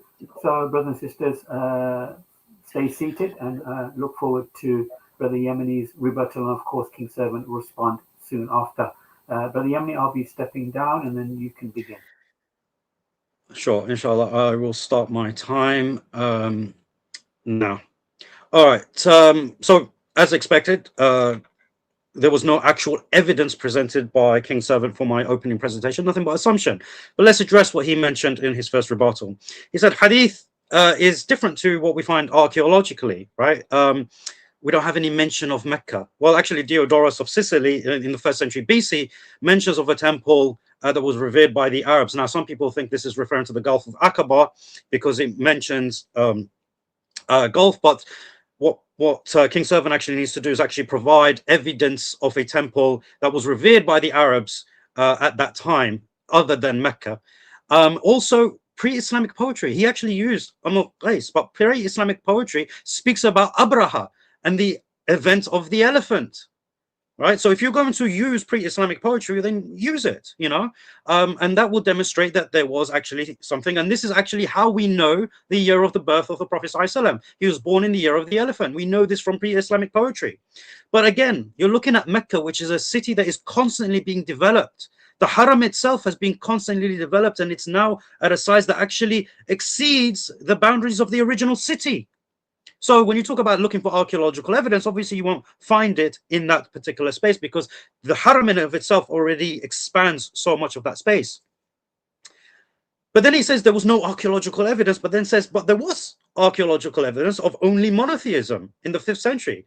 But again, you're not referring to Mecca, you are referring to other parts of the Arabian Peninsula. Mecca in of itself is a continuously developing city, unlike other regions of the Hijaz, which have things being preserved. And then talk about tradition, dating. How do we know this? Well, we've already established this is from the Isnad system. We trace it all the way back. Ilm Rijal. You are the one that has to disprove that, which you haven't yet. You haven't proven this. When you talk about not understanding women giving birth to its masters, it's in reference to the disrespect of children. So mothers will give birth to children who then grow up and disrespect them and order around as if they are their masters. When you come to the Bedouin prophecy, and the fact that you had a contention with it astounds me, because at the end of the day, you only went off a translation with regards to some sort of meaning put in. If you actually look at the Arab text, it doesn't mention they are naked. You have to look at the Arabic text. I mean, we have Google Translate. You can put it into Google Translate if you want to get a fairly accurate reading of it. You know, we've got technology at our hands. You should use it. What else did you mention? Oh, yes, the hadith of resembling the parents. You thought I didn't quote it because it's something that is, falsifies the Prophet. Actually, it was on the screen, but for the sake of time, I skipped over it. But let's address it now, considering you've brought it up. There is actually no scientific demonstration of this. No one has actually gone forward and actually studied this. So it remains unfalsifiable to this point. Unless you can provide some scientific discourse that actually shows that this is not the case, you don't actually have anything. Because at the moment, the only thing that is proven is regarding genetics, not regarding who first, mixes falsehood thing. But you're talking about this is a category error. We're talking about prophecies, and you're talking about the mixing of falsehood by the jinn with regards to historical information. And have you not seen your category error here? The Quran is clear, and you mentioned that this is referring to every verse. The Quran doesn't say every verse. In fact, you gave me the reconciliation. An internal contradiction means things that can't be reconciled. When the Quran says that this is a detailed explanation of all things, okay, and it refers to the interpretation, it explains that it is clear in its understanding that this is a clear Quran, and there is ambiguity to it, and the Prophet ﷺ is to explain it to us, and the Arabic language is there to use, right? These are all reconciliations of these claims. These are not contradictions. I think you need to understand what a contradiction is. Now, you mentioned another contradiction, apparently, which says that Christians are polytheists, but they also refer to them as the people of the book, and you can marry them. Therefore, they're not polytheists. No, it just shows that the Christians have a special place with Allah, despite being polytheists. That's why he refers to them as the people of the book, and therefore we can marry their women, and even that has its criteria. The woman has to be chaste. So in other words, Muslims take the best of the Christians, the Christian women, and we leave you the worst of the Christian women, the ones that are unchaste. Then you mention about the verses that have disappeared. Of course, I say it is abrogated. You have to prove that these are not abrogated verses, that they are simply things that have been forgotten, lost by accident, and not deliberately removed from the Quran during the revelatory period. That is on you to substantiate, not for me. And again, I'm left with a minute and 40 seconds. I don't know what to say anymore. I've rejected everything you've said. All that is left really to say is to reiterate my challenge to you, so that maybe you actually understand what you need to address in your next 7 minutes. If you're arguing externally, which you have, right, provide evidence that our historical method is unreliable. You touched on this a lot. Provide evidence, not speculation. Okay? In terms of the internal, you have to provide a false prophecy. You can't assume it. Disprove his miracle. Don't be like, oh, well, we don't know when this was said. Prove that this was said after the fact. Don't give that thing. You need to stay on point here. provide again the accusation that he just made it up, assuming he made it up because there are some verses that benefit him. Well, what about the verses that don't benefit him? Like he's been commanded to stand up for 2/3 of the night, for large portions of the night. That's not beneficial for him, is it? You know, for his feet to crack under the weight of praying, right? The fact that he has to constantly preach, constantly go through the struggle, constantly go through the persecution that he I think none of this is beneficial for him, right? Why don't you bring that into the picture as well? So you have to prove beyond reasonable doubt. This is what we're asking for. The internal consistency, you had a shot at it, but you need to do better. And that's my time. Oh, well done. Thank you, Yemeni. Appreciate that. Now, Brother King Servant, you'll have 7 minutes to rebuttal that. Thank you. Okay, thank you. Great. So, first of all, why am I arguing that the Hadith are unreliable? Because the Hadith record a city called Mecca on a major trade route whereby Muhammad is robbing the caravans that go by and forcing the city almost into bankruptcy, leading to several battles. This is not historically verifiable. Not only is it not historically verifiable, it contradicts the historical facts, because there is no mention of a city called Mecca anywhere in the region at all. If it were on a major trade route, it would be there. The location of Mecca is completely inappropriate. Taif is just about 100 miles or so to the east. That was on this trade route. They did talk about it. It did exist, as with Yathrib, Medina. We are not being unreasonable here. If Mecca existed, somebody would have heard of it. Nobody had. Now, when I say if Mecca existed as described in the traditional narratives, maybe it was a tiny town that had nothing to do with trade routes that is so small that, yes, there's no archaeological evidence for stone inscriptions from Mecca whatsoever. You're right about that. But the ones that exist throughout all of Arabia are monotheistic past the 5th century. So much for the entire legend of Muhammad preaching monotheism to people who were worshipping all of these other gods. Maybe there was still some remnants of pagan worship left, but it was not dominant in Arabia at the time whatsoever. False prophecies of Muhammad, if you want one, there is the case where he identifies a particular young boy as being the Antichrist, or at least strongly suggests that. You say that Muhammad does not reject the Father and the Son, but if you actually read the Quran, which I know you have read it, it explicitly says that even the way in which Christians and Jews call God a father is to be rejected. It's not just they're rejecting some concept of Jesus as the literal Son of God. It's rejecting the fatherhood of God completely. It says, if God were your father, then why would he punish you? No, just say we're slaves of Allah, right? So when it comes to the satanic verses, what is your evidence, Yemeni, that it was not agreed in the earliest centuries that the satanic verses took place? There's 50 sources saying it did. Only one of them rejects it, and that's not from one of the Sahaba, and he rejects it on theological, not historical grounds. Yeah, if you want to say the Sahaba didn't agree on it, name me one that disagreed. There are chains, plenty of them to pick from. The situation of Mary the Copt, the honey, yeah, totally true. You actually made a good argument against Hadith there yourself, I think. There are two different circumstances for revelation of that Hadith. The honey is definitely the more of that Quran verse. The honey one, that he's eating honey that his wives didn't like the smell of, is definitely the more palatable of the two.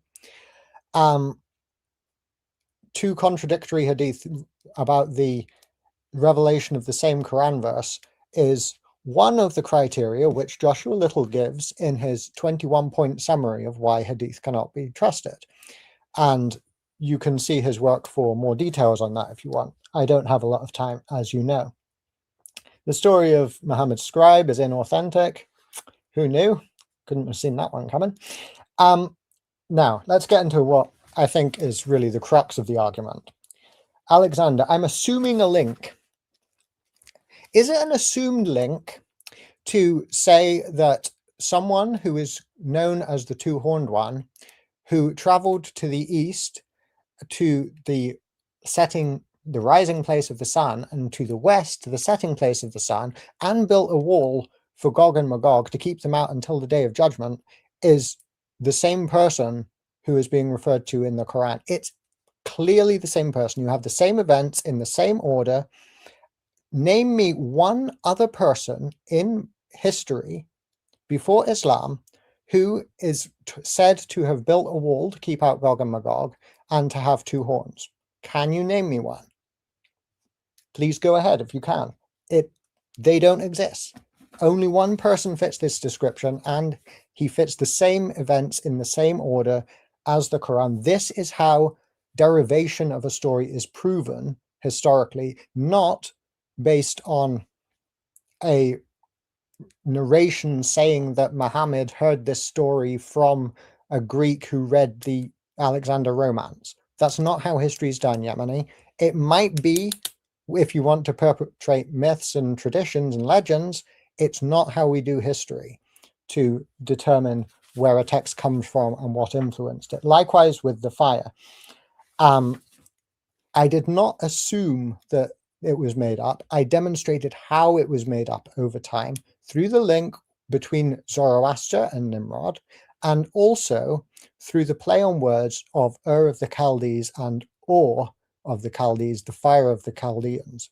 This is where the story comes from. It did not happen. We know it did not happen because we know why they created this story. They did not create it because they thought it happened historically. They created it because it was a useful polemic to attack Zoroastrians with. And it has no basis in the historical record. It was developed over time and ended up in the Quran. What you claim is a revelation of God. And the same can be said of the Alexander romances. Do we know they predate Islam? Every single scholar who has written on the subject agrees that they predate Islam. Before or contemporaneous, I'll define what that means. The years 570 to 630. There is not enough time for the writing of the Quran and the circulation of it for Christians to take an Islamic story, put it into Christian writing, strip it of its Islamic theology, and present it as though it were completely Christian, not even mention Islam once. Nobody thinks this happened except apologists trying to defend Islam. Okay, that is spot on. 7 minutes. Thank you, King Servant. Now, Brother Yemeni, you will have another opportunity of 7 minutes, and then, of course, King Servant will finish off after yourself. If I'm not mistaken, you're muted. I thought, is it a third round of rebuttal, or we're going straight into cross-exam? No, you said times two, so you got another 7 minutes each. Oh no, that's like like times two. That means I got 7 minutes, he's got 7 minutes. That's what I meant by times two. All right, okay. Yeah, sorry. That's my fault on how I've communicated that to you. It's all good. I'm just so intrigued in today's discussion, and I'm sure the audience is responding likewise. It's been really interesting. Some good points being made from both sides. Now, this is going to be a very fascinating section of today's discussion, is the 10-minute of cross-examination. Brother Yemeni, you will have 10 minutes to start off with, and then King Servant will respond with 10 minutes to respond back. But on this particular segment, I will stay on the screen just to make sure that we're staying on topic and not speaking over each other, because I know it's going to get quite heated. So I'll mute myself, but I will observe patiently and watching you guys, okay? Sure, no problem. All right, so I believe I've got 10 minutes to grill you in this segment, and then you'll have 10 minutes to attempt to do the same. Right, I'll start my 10 minutes now, inshallah. All right, so Daniel, I really want to get into the crux of this, right, with regards to historical reliability. Can you provide concrete evidence that the isnad system is an unreliable historical method? Oh, for sure. If the Isnad system were reliable, it would not report a Mecca on a trade route which never happened. We know it never happened because of the historical lack of evidence for Mecca by its trading partners and enemies and friends, and the Romans who supposedly entertained the leader of Mecca. That would exist if hadith were reliable. Yeah, okay. I mean, that's not actually a demonstration of the isnad system. This is an assumption based on external evidence. I'm asking you about the isnad system itself. Does the isnad system, is it a poor methodology for establishing history? You need to demonstrate that. Can you do that? Yeah, it's a poor methodology because it results in absurdities like a city that, as I described. Okay, I'm gonna approach this from a different angle because in order, I don't think you really understand what's going on. What do the terms tashif, idrab, shudud, and idraj mean, and what are their function? I don't know. Okay, so these are. I'm not going to comment because I can't really comment, but just Sure. I assume it's got that's something fine. to do with isnad criticism, but I don't know. Well, So yeah, but you don't know what they mean. Okay, fine. So we'll move on to the next question. I'm going to ask you about some things which you try to shift the burden of proof for. Is the satanic verses? Prove to me they're authentic. Oh, I'm not. What's your evidence that they're authentic? I'm not claiming they're authentic. What I'm claiming is that the early Muslim community believed they were authentic, and that's a problem for you. Okay, fantastic. What is your evidence that the early Muslim community believed it was authentic? Because there are 50 different references to it with different chains of narration. Not that there are 50 different chains of narration referencing that go back to the Tabi'in. I don't claim that they go back to the Sahaba, even though they're claimed to have. And never once is it disputed on historical grounds, only one occasion based on theological grounds. Okay. Does the amount of reports signify that it was believed to be authentic on its own? Given the complete absence of contrary reports, yes. No, you're incorrect. Okay, so that's not a question. We just wanted to, yeah. The other thing that you shifted the burden of proof on was Alexander the Great. Can you provide a link between Alexander the Great and the Prophet, peace be upon him? A conclusive one. Oh, this isn't the historical Alexander the Great. This is the mythological creation. I'm not asking about the history. I'm talking about the story itself, historical or myth. Can you prove evidence that the Prophet, peace be upon him, came to know about it in order to put it into the Quran? Yeah, because he recounts this myth with the same characteristics in the same order as found in the Alexander romances. That's not a coincidence. That is the evidence. And this is the kind of evidence that historians use to show when one story is derived from another. Not the kind you're asking for. Sure. Do you believe similarity equates to borrowing? Yes, if it's the same events in the same order, with the same characteristics and the kind of thing that we've seen. I wouldn't necessarily use the term borrowing, but it's derivation at least. I think the Quran is engaging with what is known in its context. I don't think it's necessarily, you could use the term borrowing, I suppose. It depends how you're using it. Okay, so borrowing then. Okay. Would you, considering you are utilizing the naturalistic explanation, would you apply this criteria onto your own book? So if you have something in the New Testament and it's similar to something in the Old Testament, would you say that this is a borrowing of the New Old Testament historically?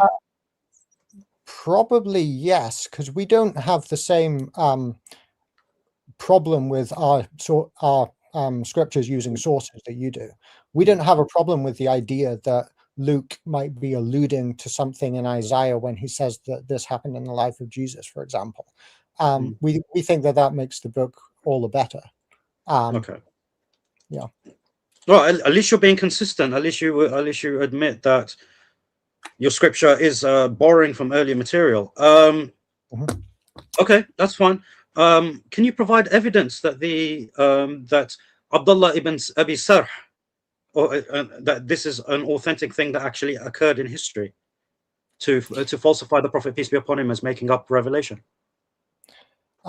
No, but I think it's interesting that the story exists at all and that it's been preserved. But Yeah, I don't necessarily think it's even historical myself. It's not about what you find interesting; it's about what you can evidence. Yeah, I don't okay. think it's authentic. I'm not going to. Okay, you don't have. Okay, so curious. With regards to what else you mentioned. Oh yeah, you said the boy is Antichrist. Yeah, you think this is prophecy. Do you think that this is a prophecy the Prophet Muhammad, peace be upon him, made? I'm going to have to check exactly what the hadith says, but I think there's a reference to if he lives for so long, then something will happen. But I'm going off the You're top of my conflating. head. I don't have the Yeah, you're text of- conflating reports. You're conflating reports. It's okay. I still have just under 4 minutes. Do you believe that when it comes to the biblical criteria, do you believe that we should explain or affirm the same theology as you, even though you disagree with the Jews regarding the theology, despite you both reading the same scriptures? I have no clue what that has to do with whether Muhammad is a true prophet or not, but I think Because that I'll explain to you why this is relevant. Because you, in your opening statement, you started off with biblical criteria, denying the Father and the Son, different gospel, and the law of Moses. This is biblical criteria. So okay.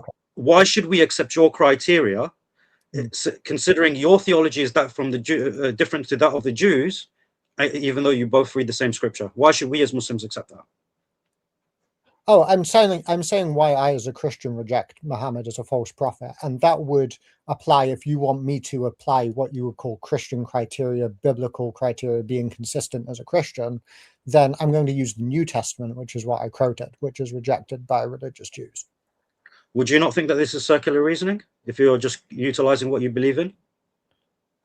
Oh, for sure. I mean, it would only be if you are trying to say, King Servant, you're a Christian, you're critiquing us, you need to do it from within a Christian worldview. That's what it would look like. It would be open and closed case within 2 minutes.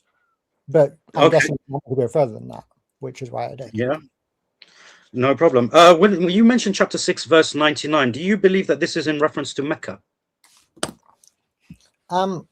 As far as I'm aware, yes, it is. It's definitely a Meccan surah, and I think, yeah, I think it is. Although I'm not asking whether it's a Meccan surah, I'm asking whether it refers to Mecca. yeah, all the people who live around it, based on what I'm aware of, that is the case. But I know you're insisting otherwise, so I'd be open to see what you've got there. Well, I'm not going to make a comment on what actually. Yeah, I know you can now. Maybe in a statement. Yeah. Okay. Let me ask you this: why is it that the majority of your evidence that you presented today was from inauthentic sources? Why do you do that? Yeah, I don't agree that that was the case.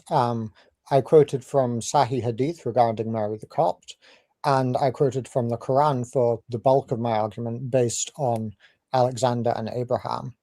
I do not accept the statement that the incident with Zainab and so forth is inauthentic. It comes from Tabari, sure, but I don't think that that makes it inauthentic by Sunni standards. I didn't see evidence presented that it was based on fabricated chains or anything of that nature. Yeah, well, I'm not referring to the Quran because the Quran is, what's being tested. I'm talking about the historical material, right? And yes, this is why I said most of the evidence, not all the evidence. So, were you aware that these reports were inauthentic by Muslim standard? Yeah, I was aware that the reports regarding the scribe would be classified that way. But I think it's something that a person considering if Muhammad was a true prophet or not ought to take into account that such narrations exist before assuming the Muslim classification of them by people who'd already accepted him as a true prophet. A lot of assumption there. Okay. With regards to Abraham and the fire, what is your evidence that it was developed by Jews and not something that was it came from something that could have been true, yet became something that was within Jewish commentary? And that's my final question. Oh, sure. Well, I referred to Yishai Kael's article on that, which in which he says the motif of Abraham's miraculous deliverance from a fire is completely absent from the Hebrew Bible, and it's developed from traces of this motif, which find their way in through Second Temple exegesis. So I demonstrated the wordplay, the association with Nimrod and Zoroaster, and so we can trace quite clearly where this story comes from and how it developed over time into what you have in the Quran. Sure. I mean, I don't think that adequately Okay, answers the question, but that's fine. Thank you for that, gentleman. Hopefully, we're going to hand it over to King Servant. King Servant, your time will start as soon as you ask the first question. Okay, yeah, that's great. So, can you name me, Al Yemeni, one figure from pre-Islamic tradition who built a wall to keep out Gog and Magog, had two horns, and traveled from the Far East and the Far West, and was known as a righteous king, other than Yeah, Alexander? sure. Yeah. Dhul Qarnayn. Dhul Qarnayn means the two-horned one, right? Yeah, you asked me for a figure. I gave you Dhul Qarnayn. You said other than Alexander the Great, I gave you Dhul I Qarnayn. said in pre-Islamic literature. Oh, pre-Islamic? No, there isn't one. Okay. When it says in Surah 18, they ask you about Dhul Qarnayn, should that be understood that people are asking about a figure that they've heard of before and are making reference to? Of course. And is there any other figure that you have any reference to who that might be, who did these things that I described? No, but the report you're referring to, they don't mention it was Alexander the Great either. They just mention the two-horned one. So I get this is a shifting of the burden of proof on your part. So the two-horned one was used as a designation for who in pre-Islamic Arabia? It wasn't limited to Alexander the Great. If you look at the early sources within around the 3rd, 4th, and 5th century, there were other figures that were referred to as two-horned. So yeah. Did any of those other figures build a wall to keep out Gog and Magog? That's not the point. The point is that there are other. Yeah, I know it's the question you're asking. I'm saying it's not a suitable question because it's not the point. The point is when you're referring to a two-horned one, it refers to several figures. That could be referred to several figures, but yeah, I mean, I've already mentioned, you're asking me the same question. I already said to you, no, there wasn't another figure that built a wall according to pre-Islamic literature. Okay, so can you give me an actual reference to Mecca before the Quran? To Mecca, not to a temple in Arabia like Diodorus refers to, which is generally considered Nabatean, but to Mecca itself. Is that word ever used in pre-Quranic literature anywhere? That's an exact word fallacy. You're asking for the exact name, especially when cities were known by different names. Even the Quran mentions that Mecca was known as Becca at one point, right? Now, Diodorus, my quote of Diodorus, I asked you the question which you didn't actually address previously, right? You're the one again shifting the burden of proof when it comes to Diodorus. So I think you should have addressed that. Does Diodorus mention the term Mecca? I already said to you, that's an exact word fallacy, right? Asking for that particular thing is not suitable. Right? I never claimed that. I said, name me another place that was revered, another temple, which is a place of worship, revered by the Arabs other than Mecca. That was the thing that you felt to provide. I perhaps I'll do that in my closing statement. So are we to understand then, that what was Mecca trading in? What were the goods that they were trading? Patricia Kroner brings up the question. What would that have been? Various things. They traded in silk, in spices, in rugs. This is all mentioned within our authentic historical sources, which you failed to disprove as unreliable methodology. Doesn't Patricia Kroner directly address the trade in silk and in spices in her book Meccan Trade and the Rise of Early Islam, saying that this trade was no longer profitable in the 7th century? Yeah, well, what's her sources for it? Because all you're doing at the moment is an appeal to authority. You're not actually providing the primary evidence which she uses to say that it's not profitable. There is no authentic tradition that says this was not no longer a profitable business. In fact, we do also know from the authentic historical sources, which you haven't used, that what was also profitable for them was the trading gods. So this idea of paganism was something that was profitable to them as well. Is it not the case that every single religious inscription from Arabia after the 5th century AD is exclusively monotheistic, according to Ahmad al-Jalad? I haven't read all of his works. It was upon you to provide evidence of that, not just to simply claim it. So I can't comment on something you haven't provided evidence for. Okay. Since I'd like to respond to that, but I can't, I'll respond as a question. Have you ever read his book, Ancient Allah, in which he does answer those things and provide the inscriptions? No, that's not a book that I read of his. However, again, going back to our primary sources, see, I'm not appealing to authority here, Daniel, King Servant. I'm appealing to the authentic primary sources, which you haven't disproven yet. And finally, what is your evidence that the forgotten chapters of the Quran mentioned at Basra were abrogated? Is that just what Muslim scholars say, or do you actually have narrations? Oh, this is narrations of the abrogated. These are authentic narrations that are traceable and independently verified to establish that these were abrogated verses during the revelation itself. Because after the Quran, after the demise of the Prophet ﷺ, there wasn't nothing went missing from the Quran. Absolutely nothing. You would have to provide the evidence of that.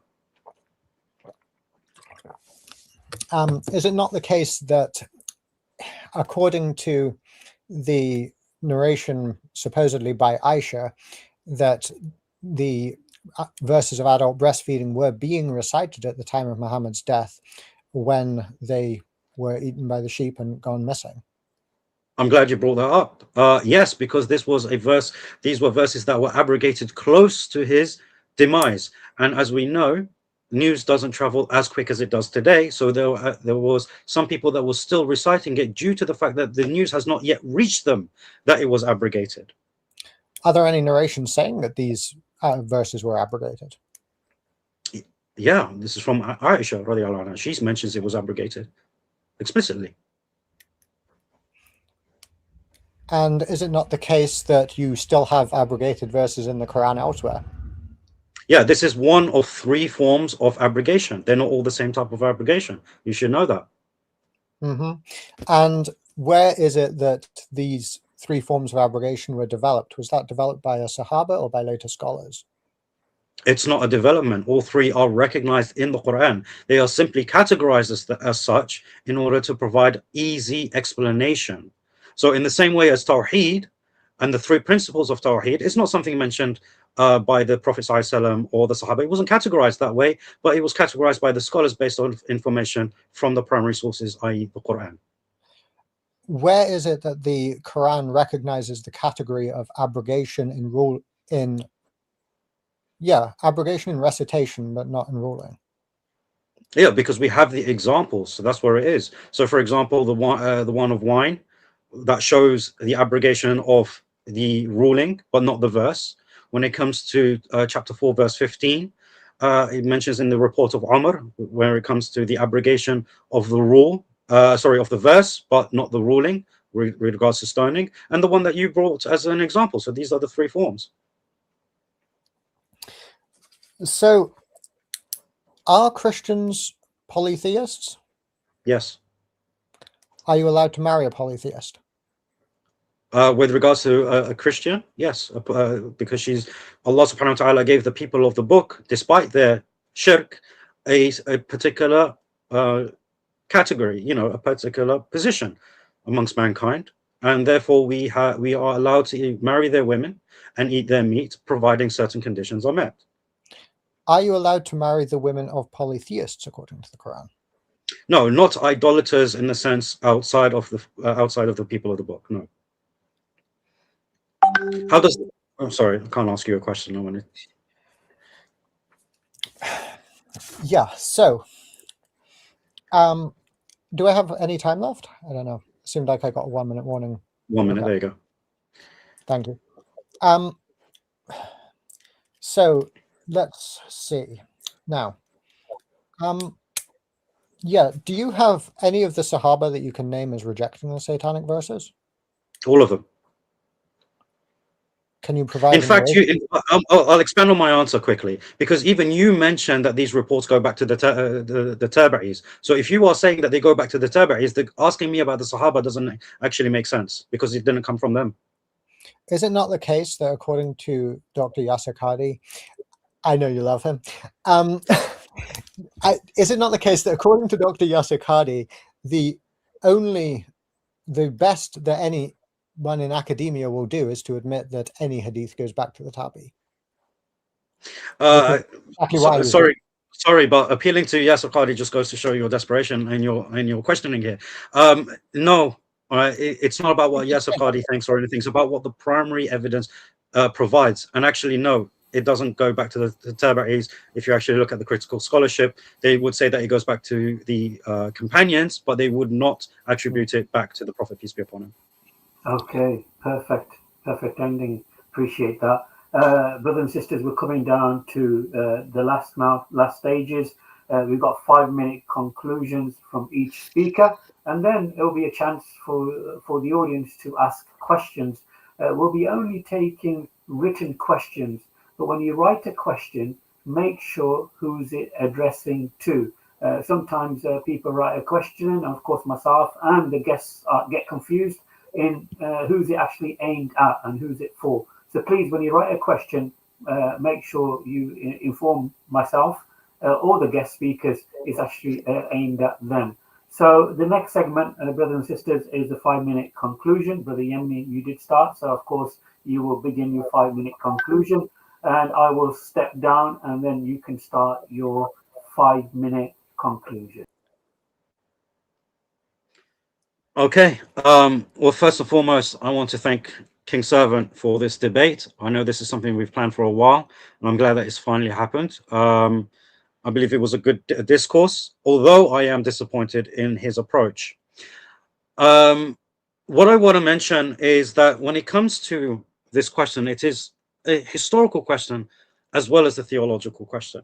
And unfortunately, my opponent today has not been able to provide any evidence that the isnad system in of itself is a poor methodology to utilize.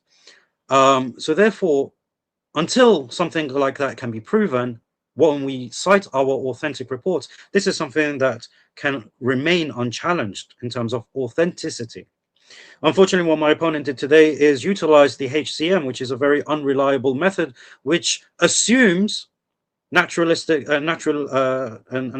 proposition, which is, and in credit to him, he was consistent in utilizing that even for his scripture. But then I have to ask, why is he a Christian? As we have seen in the cross-examination, there were many admissions to an appeal, maybe not directly, but indirectly, an appeal to ignorance, not understanding certain things, even an admission to utilizing information that is known to be inauthentic, admission that the prophetic criteria is circular.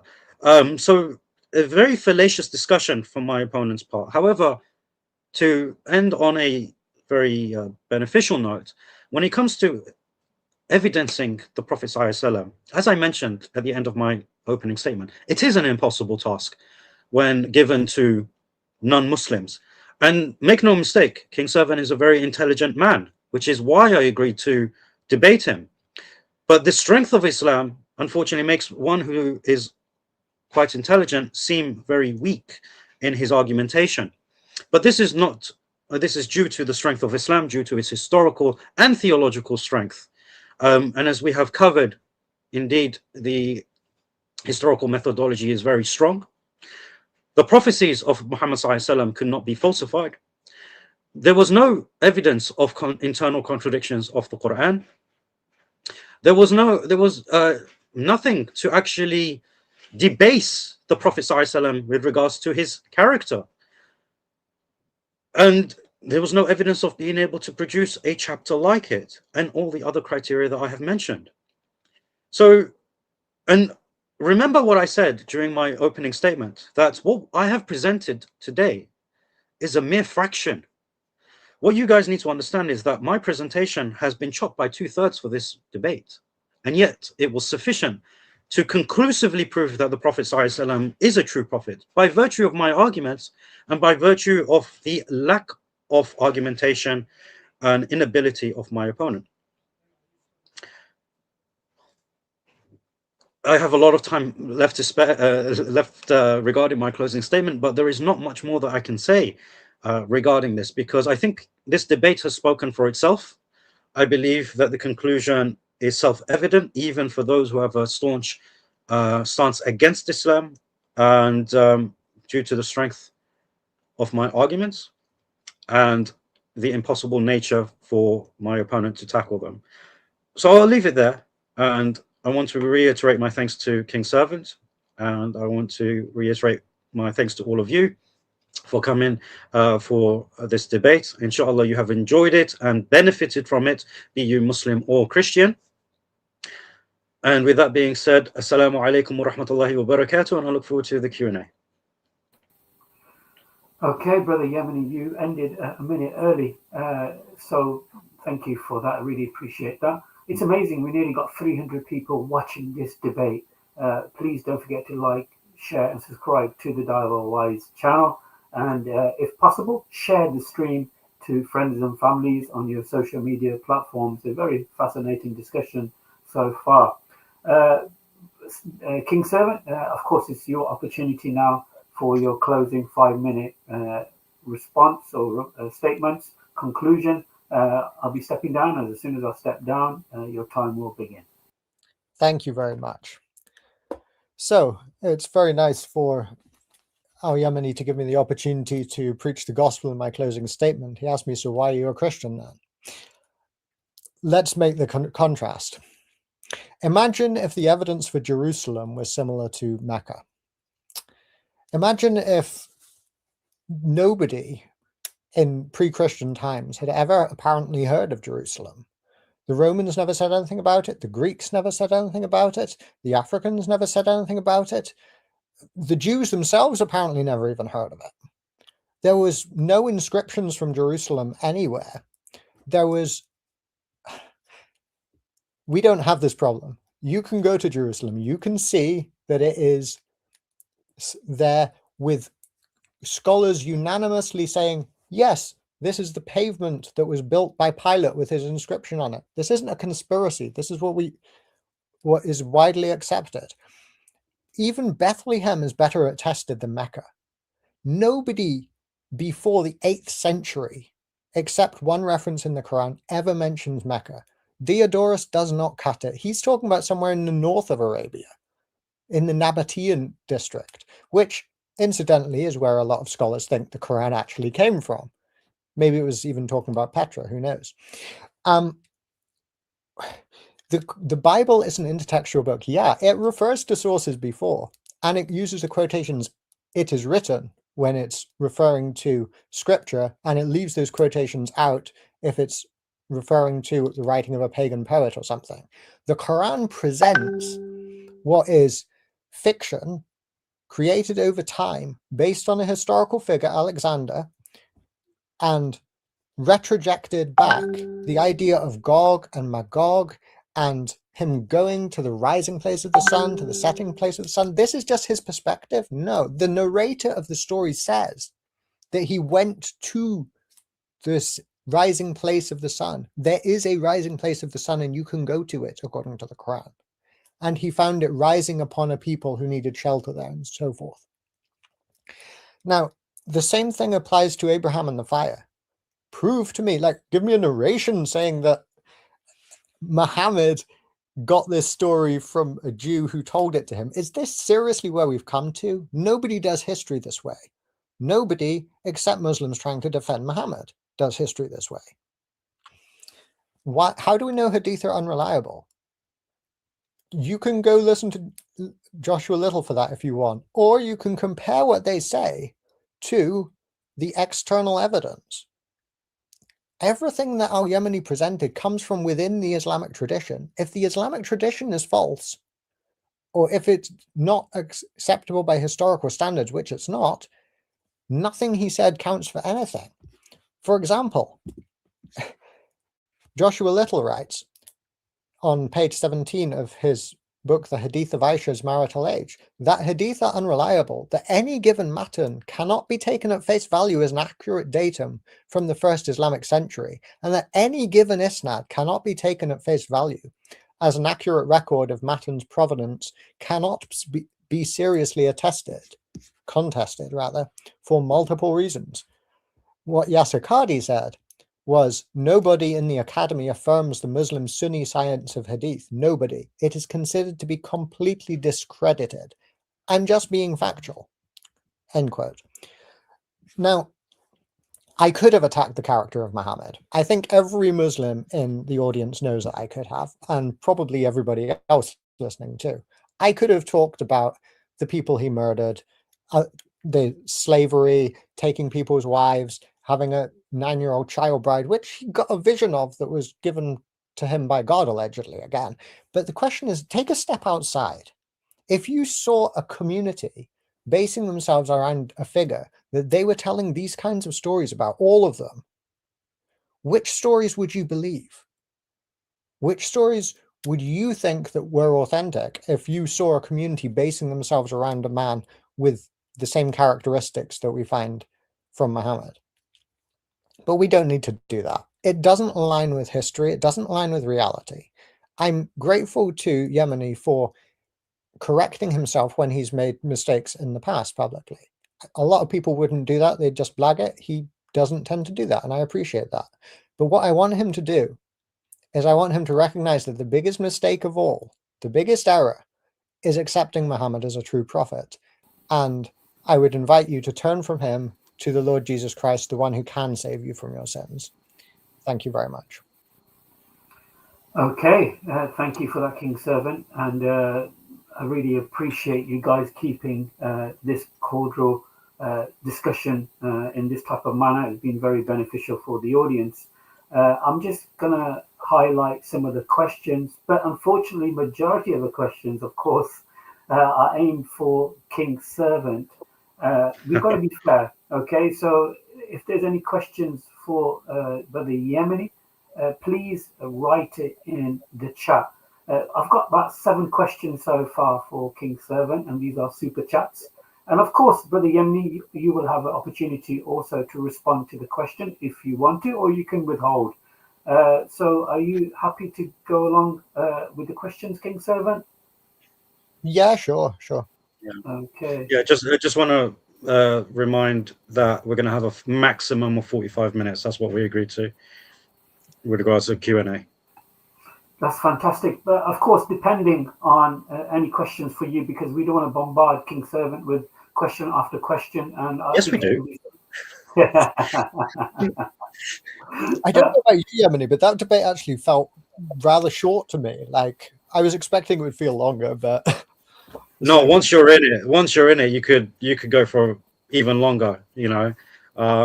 So yeah, no, it was good. Okay, we'll go straight to the questions. People are patiently waiting in the chat. Just a quick reminder, don't forget to like, share, and subscribe to Dawahwise. And of course, share this show, share the link to your family and friends on your social media platforms. Of course, Brother Yemeni's got a YouTube channel, and of course, you can contact King Servant via email, and hopefully we'll post that in the chat later on today. So we go straight to the first question. Unfortunately, surprise, surprise, is actually for King Servant. Okay, King Servant, there is a question, and if you want a minute, and then we can give the same minute to Brother Yemeni to respond. Yeah, perfectly good question. I was paraphrasing. What it describes is that she was not wearing a great deal, and that she got up in haste, causing him to see more of her than perhaps was usual. And he exclaimed, "Blessed be Allah who causes hearts to turn." That's the way I remember it. So yeah, he saw her body when she got up hastily, and it says that he saw her. So I wouldn't classify that as hadith, though. This is tafsir literature. Okay, that's 30 seconds. You want any more? Or are you good? Yeah, I mean, there's not a great deal to say about that, except that Tabari isn't the only person who talks about this incident. There are different details given depending on where you look. Okay, thank you. Brother Yemeni, you have a minute to respond to that question. Well, no, it's actually 30 seconds because it was directed to King Servant. The last question in there. He had a really good question in the chat, if you haven't started it already. Brother Yemeni, do you want to address this? You can address this. Yeah, I'll address it, inshallah. So yeah, I think again, it was addressed in the debate that King Servant didn't even know that this was inauthentic. Any narration regarding the Prophet ﷺ lusting after her, not necessarily even seeing her body, but just generally lusting after her, is inauthentic. Just because it appears in our sources doesn't mean it's something to be relied upon.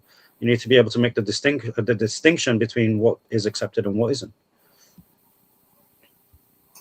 Okay, there's one question I'm just scanning through right now. Bear with me. It's a question for Brother Yemeni. Go ahead. If Isnad methodology is impregnable, how did contradictory dates of Muhammad's time get through? Very good question, actually. I don't think you're referring to the contradictory dates of his time in Medina, rather in Mecca. So I'll correct you on that first. Secondly, it's based on, there is a reconciliation for this that is mentioned by the scholars. It's based on where it's calculated from, right? So there are three. One is that he was there for 10 years, another 13, and another that says 15. So there are three reports in Bukhari that mention this. The one that's 10 years mentions after the gap of, starts the timing from after the gap of revelation. So when there was a period without revelation.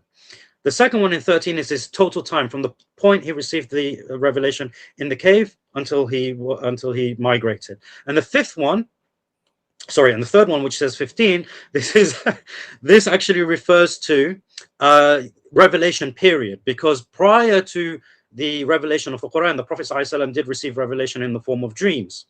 So this was an approximation up to 15 years. So it's very easily reconcilable. Thank you. King Servant, do you want to respond to that? You got 30 seconds.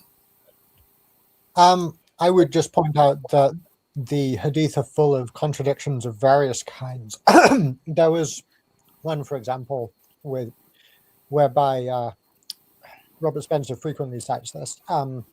A man was killed during battle, and it says that Muhammad smiled and so forth. This detail is the same in each account, but the other details vary tremendously. Even the example of Mary the Copt, Yemeni cited an alternative rendering, also rated Sahih. They're both rated Sahih, saying that this was actually about Muhammad chewing honey instead, which his wives didn't like, and he promised not to do it again. So there's a lot of examples that can be given. And for more research, look at Joshua Little's work.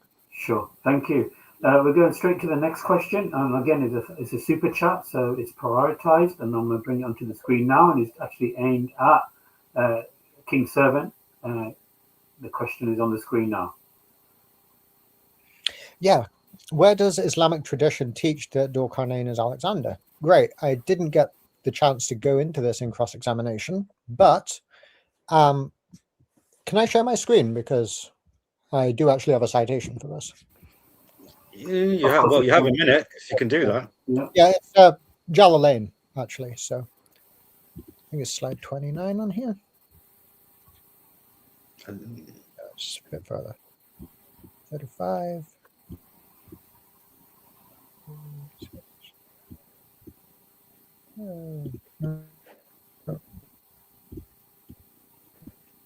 There we go, Jalalain. So that's one example. There are other names in the tradition. But Jalalain is one of the ones who identify him as Alexander. I think the earliest ones are all Alexander, but Ibn Kathir would reject it, and you get other people that reject it on theological grounds, not on historical ones. Okay, Brother Yemeni, you'll have 30 seconds to respond to that. Yeah, the response is on his screen, and they, the Jews, right? So this is an Israeliyah, right? And again, Al-Jalalain is not from the early centuries. So the people who received the Quran, who understood the Quran, they didn't believe this, right? So this in of itself is not an authentic report. It's just speaking about what Jews have said, right? We do not take Israeliyat as authentic or inauthentic, as commanded by the Prophet, peace be upon him. Do not believe nor disbelieve, right? But again, with regards to this, we know this is not who it's referring to, right? This was challenged to King Server, but he didn't produce evidence. Okay, that's got on 30 seconds. A question for you now, Brother Yemeni. What response do I have to Joshua Little? I think you're referring to his statement about the honey and the other narration, both of which are sahih. It's very simple. People were not quite sure which event was in reference to the revelation, which one was actually a reason for that revelation to descend. So while both events did occur, those who reported it were some believed it was due to one thing, and some believed it was due to another. Right. So, but through the examination of the scholars of these reports and the history and the chronology, and a lot of research has gone into it, most will say to you that this is regarding the honey, which is why I cited that opinion. Yeah, so regarding Joshua Little, he's one of the best hadith skeptics out there and has done a lot of work on that. The comment about the honey and Mary, that came from me rather than from him, but he goes into great detail, giving 21 points why hadith cannot be trusted. No doubt traditional Sunni Muslims won't appreciate that very much, but if you want to look at it from a academic standpoint, he's the man to go to. Okay, we're going to quick fire these questions because we've got loads already in the chat. So we're going to go quick fire. Again, King Servant, this question's for you. You'll have a minute to respond and 30 seconds to Brother Yemeni.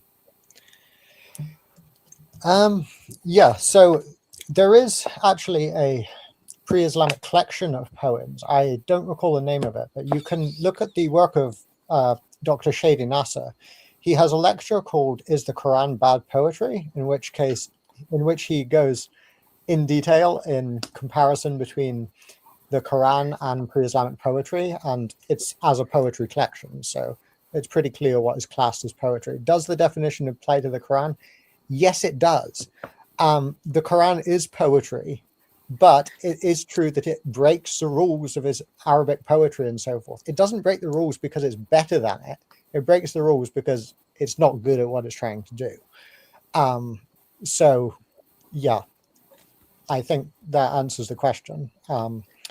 You have poetry collections, and things are recognized in Islamic tradition as pre-Islamic poetry, but I don't take Islamic. That's 1 minute. Can we just slow this down? Because what's happening is that you're having a minute to respond, 30 seconds to just have a little 5-second break before I reset the timer, because otherwise I'm going to get lost in the timing. So, Brother Yemeni, you've got 30 seconds to respond starting now. Yeah, sure. I mean, I was hoping you'd bring this up because you even made a TikTok about this. And it's very interesting because what he mentions is that the Quran is not poetry. He said if it was poetry, it would be considered bad poetry, but it is not poetry. Listen to the quote, right? You actually put it on your own TikTok, and it doesn't say that it is bad poetry. He says if this was how it would have happened, in the same way that with my quote of Al-Baqalini, which is a primary source, what you're doing, King Servant, is still an appeal to authority. You're not actually explaining the primary sources that they utilize for this information. Al-Baqalini says the same thing. If you said such and such, then it would be bad at it, but it is not it. You need to contextualize these things. Okay, thank you for that. We've got a question. I'm assuming it's actually for Brother Yemeni. It isn't actually, it is a super chat, so I'm assuming it is for Brother Yemeni. Can you see the question? Yeah, what criteria determines authentic hadith? This wasn't mentioned in my first slide. So generally speaking, it's named chains of transmissions, right? So we have to know who is in the chain. It evaluates the men in the chain with regards to their memory, their honesty, their location, their lineage, and so on and so forth. We have a lot of information about these men.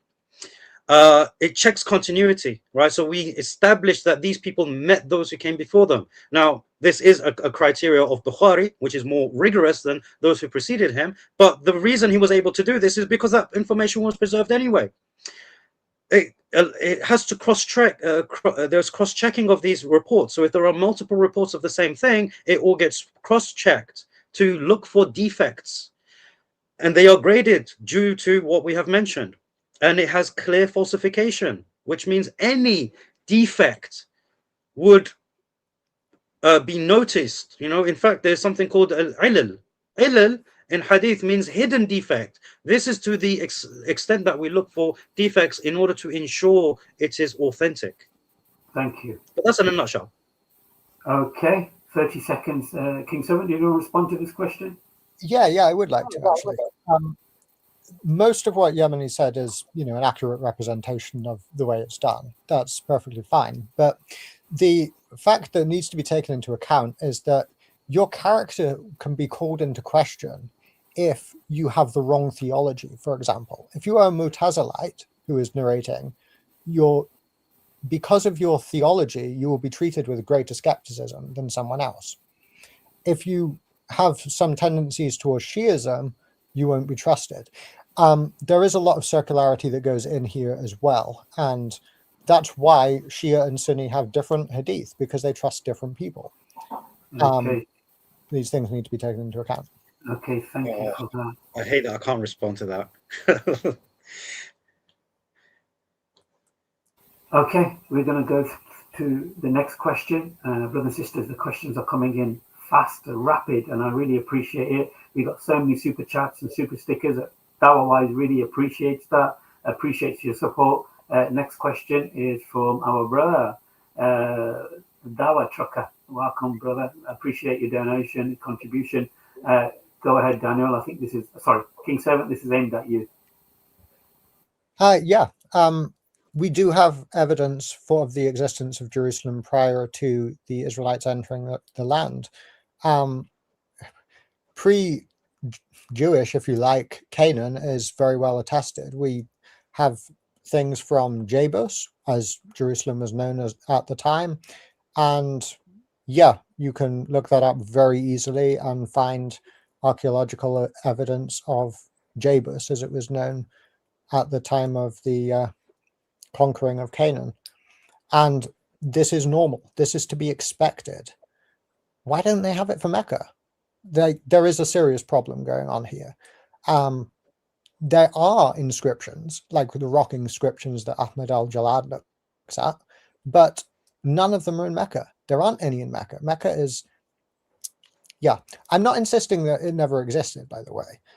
What I'm insisting is it certainly never existed in the way that Islamic tradition portrays it. And that is actually the mainstream view. The mainstream view is that Mecca existed, but not in the way that is portrayed by the Islamic tradition. Personally, I doubt its existence, but I'm not necessarily insisting on that for this debate. Sure, thank you. Brother Yemeni, I'm going to reset the time. You've got 30 seconds to respond to that. Yeah, very simple. I mean, he asked for the evidence of Jerusalem, not the other place that you mentioned, right? Isn't that what you did regarding Mecca, asking for that specific name?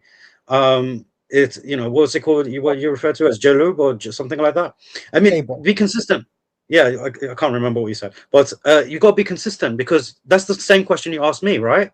Now, again, like I said to you, Jerusalem, the things that have been dug up, it's because they were under the earth to be dug up. These were not places that were constantly renovated like Mecca. So it's, again, category error. Yeah. Okay. Thank you for that. Okay, I know it's difficult. Yeah, I know it's difficult, but I'm sure there will be a follow-on to this discussion. So, brothers and sisters, stay tuned for that. Okay, we're going straight to the next question. And like I said, these questions are coming in like hot cake. So I want to really dish them out and serve them as quickly as I can. This question is for Brother Yemeni. Brother Yemeni, I don't know if you can see the question. Yeah. So as a Muslim, do you think we have to have written something pointing Mecca for Mecca to be Mecca? If yes or no, why? I actually did demonstrate. First and foremost, it's not the question of whether I'm a Muslim or not. This is supposed to be an objective discussion, right? So it's not about whether from the Muslim perspective, because even when I spoke about the Isnad system, it's not because it's a Muslim system, it's because it's a historical methodology, right? It just so happens to lie with the Muslims, right? This is why it's so authentic. But again, when it talks about history, I mentioned Diodorus of Sicily, right, which King Servant still hasn't responded to in a conclusive way.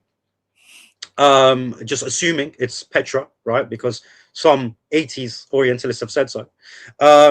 In fact, even in Exodus chapter 5, verse 1, if you look at Hebrew lexicons, when they mention the word Hajj in Hebrew, they actually put it in as Hajj, as pilgrimage to Mecca in their own lexicons. This is what the Jews say, right? And this is mentioned in Exodus. So you got to look at the evidence regarding this.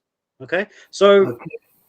yeah. Okay, Brother Yemeni, thank you for that. I know you want to continue, and I can see King Servant also biting his tongue, but of course, time is at a premium here, so we've got to go through the questions as quickly as possible. King Servant, you have 30 seconds to respond to that. Yeah, thank you. So what does Diodorus actually say? Does he mention Mecca? No. He just says that there's a center for cultic worship in Arabia. You've got the whole of Arabia. He says there's a center of cultic worship there, a temple. And so that's the best Yemeni's got for evidence of pre-Islamic Mecca. There were centers of worship and temples all over Arabia in different places. They existed in Petra too. I'm not insisting it was Petra he was talking about. It could well have been. Jebus is mentioned in the Bible, by the way, the Jebusites. It's not Okay. Yeah. Thank you. That's 41 seconds. I did give you some extra time. Yeah, that's fine, sure. Because I know you were biting your tongue earlier, so I thought I'd options here. Okay. We're going straight to the next question. I thank you for the donation, the super chat. Here we go. This one's for King Servant. Go ahead, King Servant. Yeah, I don't think that's an appropriate question. Yeah, that's not. I mean, that is setting him up to fail, really. I know that's the intent. King Servant. I mean, Brother Yemeni. If King Servant wants to pass on this, I'm going to give you 30 seconds to respond to it. No, it's not fair for me to mention the difference between قد قربت وقربت. You know, because it's a question to him. I shouldn't answer it. Okay, we'll go to King Servant. If you're happy to go to the next question, it's aimed towards you, so you can read it and deal with it. Thank you. Yeah, what medical paper could I cite that disproves the morphological traits of the offspring are determined in that way? Basically, anything that you read on genetics and on why certain traits are inherited and how that is determined has nothing to do with that whatsoever. And bear in mind that the context for this is these are supposedly 3 questions that Muhammad was asked so that a prophet only would know how to answer them. The person asking the question wouldn't know. So it's not a good reason to accept Muhammad as a prophet. We have all the more reason to reject it now, but even under his conditions, he wouldn't know if Muhammad was making stuff up off the top of his head or whatever else.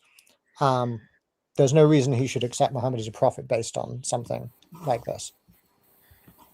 Yeah, this is an argument from silence. You know, at the end of the day, look, there is no, you know, because there's nothing there, you're assuming that this is false. You know, there's actually no studies that could be cited to prove that this particular aspect of the traits of offspring can be falsified. And of course, with Abdullah bin Salam, he wouldn't ask him these questions if he already knew what the answers were from previous prophetic traditions that he had access to. Otherwise, there's no point of him giving him the test. Doesn't make sense. Okay, thank you for that. On 30 seconds. Let me reset the clock. We've got another super chat. I really appreciate the super chats, brothers and sisters. This question's for Brother Yemeni. It's on the screen. It's a lengthy one, and I'm hoping you can deal with it within a Yeah, minute. Waraqah said the angel in Hira was the Namus, not Gabriel. The Namus was the angel of Lord. It appeared to Moses. Gabriel never appeared to Moses. Islam is based on a misidentification. No, because the Namus is not a name; it is a title, right? The Namus refers to the one who the keeper of the secrets. Okay, this is how Waraqah identified him. This is what is meant by Namus. So not Gabriel. He didn't identify him by his name. He identified him by a title based on a scripture that he had, right? Not based on what you have. You got to get that right. So the misidentification comes from you, not from Waraqah.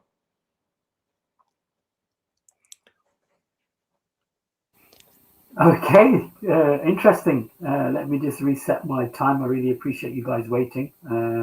That was well under a minute, but you got 30 seconds to respond, King Servant. Yeah, thank you.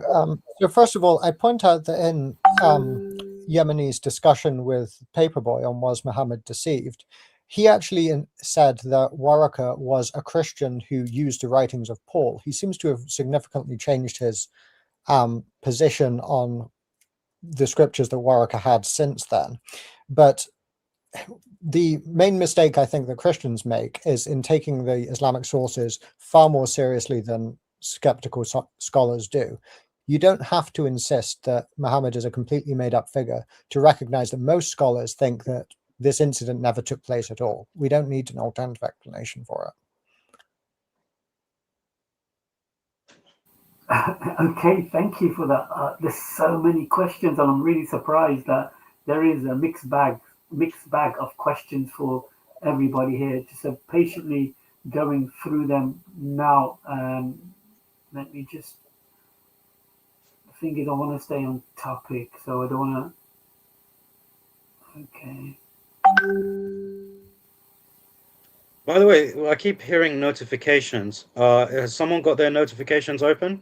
Let me just check. I'm afraid that's probably my fault, to be honest. I think. Oh, okay. Because what happened, I think, during your closing statement, it did buzz a couple of times, and it sort of drowned out your voice momentarily each time.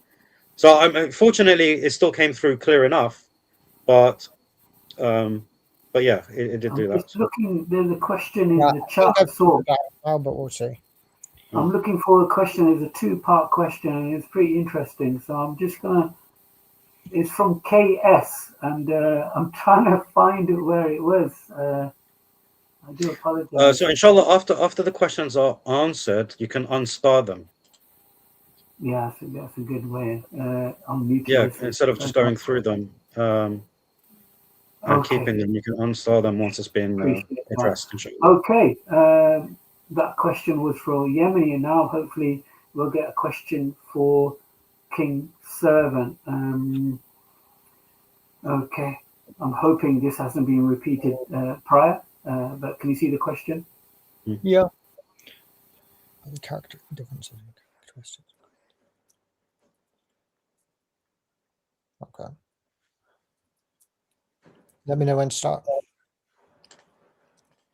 Okay, so the differences in characteristics and criteria are that HCM, as you call it, the historical critical method, goes, instead of depending on long lines or shorter lines of transmission, it goes for the earliest evidence available, the most widely attested evidence available. So multiple reports of the same thing as early as you can get it, and especially if its material is less likely to be made up. So these are the characteristics that indicate something that is historically true. And you can see how there would be applied, for example, to the Satanic Verses. Multiple reports. It's earlier than most Hadith collections and seems to be filtered out over time. Would a Muslim make this up? Not really. Would a non-Muslim make this up? Perhaps. But how would they get so many Muslims to transmit it if they did? These are the kinds of characteristics that indicate a greater level of historical authenticity. Okay. Lines of transmission from people who are deemed reliable by people within the same tradition is, very questionable, because you're only accepting things from people that you like and people who believe the same things and teach the same things that you approve of.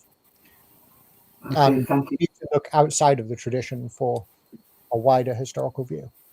Okay. Do you want to Yeah, respond to that? Right. yeah. I mean, at the like I mentioned before, the HCM is based on methodological naturalism.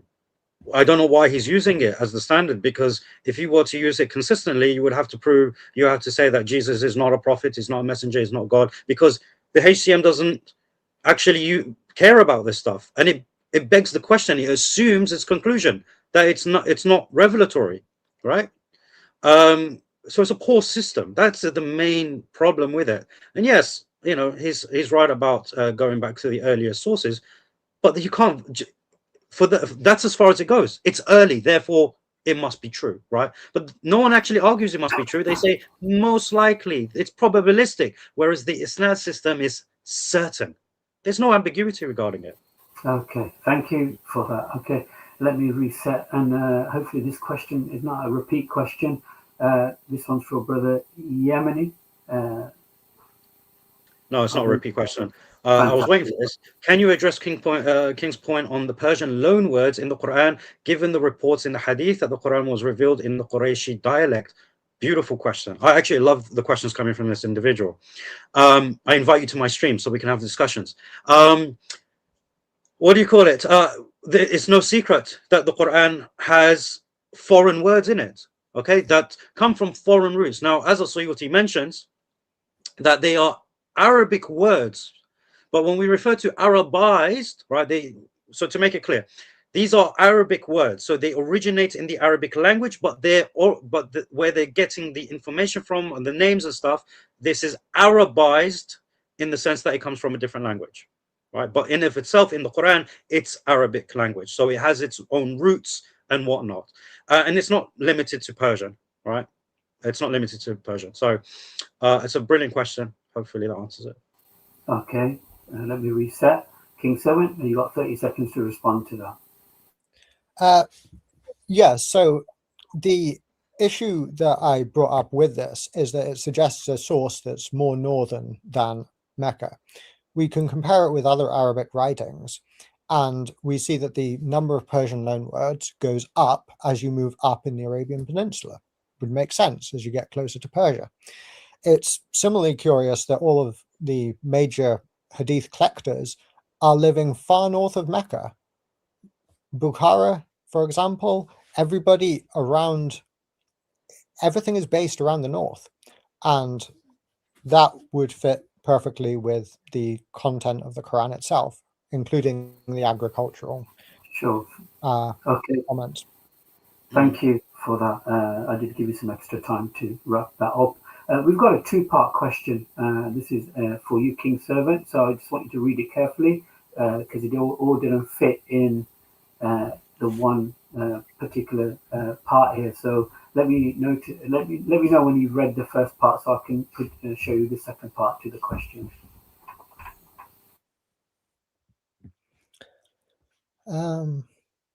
Yeah. Okay. Yeah, I got that first part.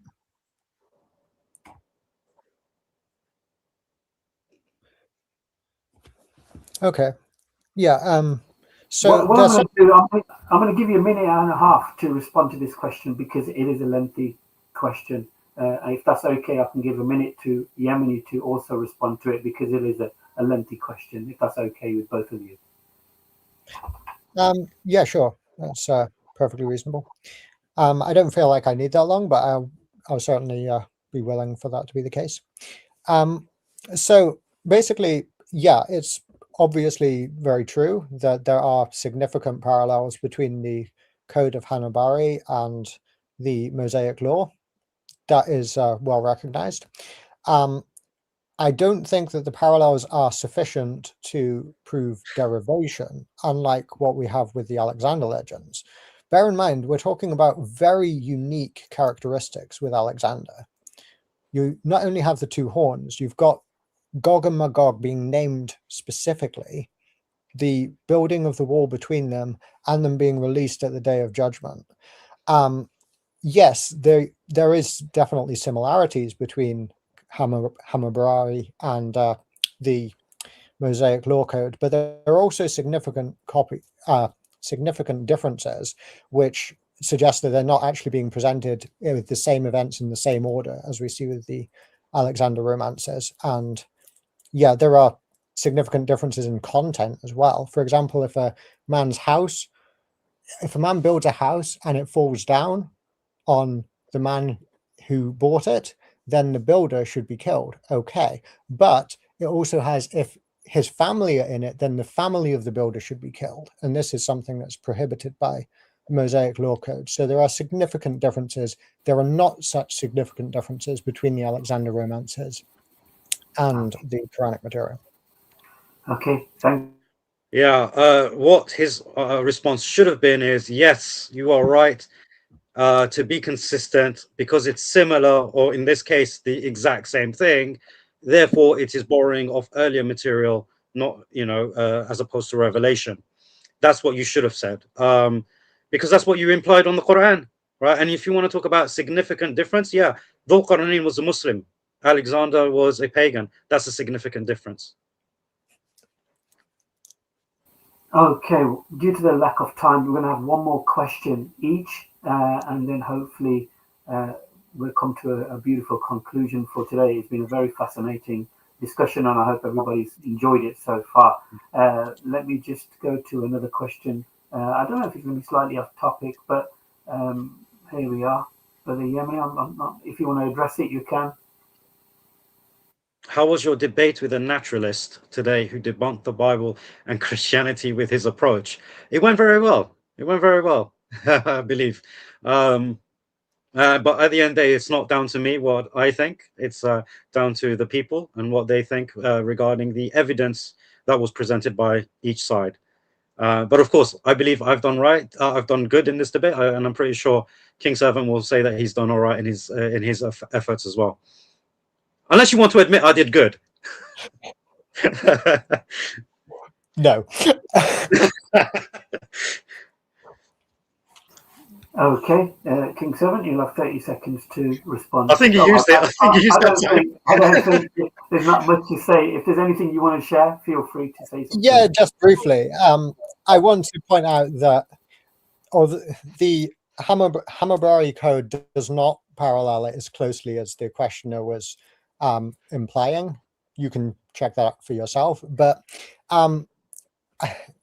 what I would actually like you to observe is that Christians don't actually have a problem with sources for the Bible. We even think that in the book of Daniel, Daniel is deliberately taking things off pagan polytheists and using them as a polemic against them. You don't have the same luxury as a Muslim. You end up trying to justify things which were made up for this purpose. You don't get the same thing in the Bible that would parallel Abraham and the fire, for example. Okay. I'm assuming we started with you first with the first question, wasn't it, King Servant? Yeah. Yeah. So we're gonna. Okay. So this one's going to be for yourself, and then the last question will be for Brother Yemeni. Mm-hmm. Yeah, this is the same question again. It's the same question. It is the same question. Yeah. Sorry about that. Preservation of the Bible and chains back to Jesus. I could answer that. Yeah, but that wasn't highlighted because it's not relevant to the subject. Let me go to this one here. I think this is a new question. Yeah, that would be to you. That would be to you. I presume it is. Yeah, I take it that he's referring to the fact that Tabari says that he includes material which isn't necessarily considered authentic by him. But his opinion isn't binding on myself or Yemeni. And I'm not even pretending that even what I quoted that was Sahih is actually authentic.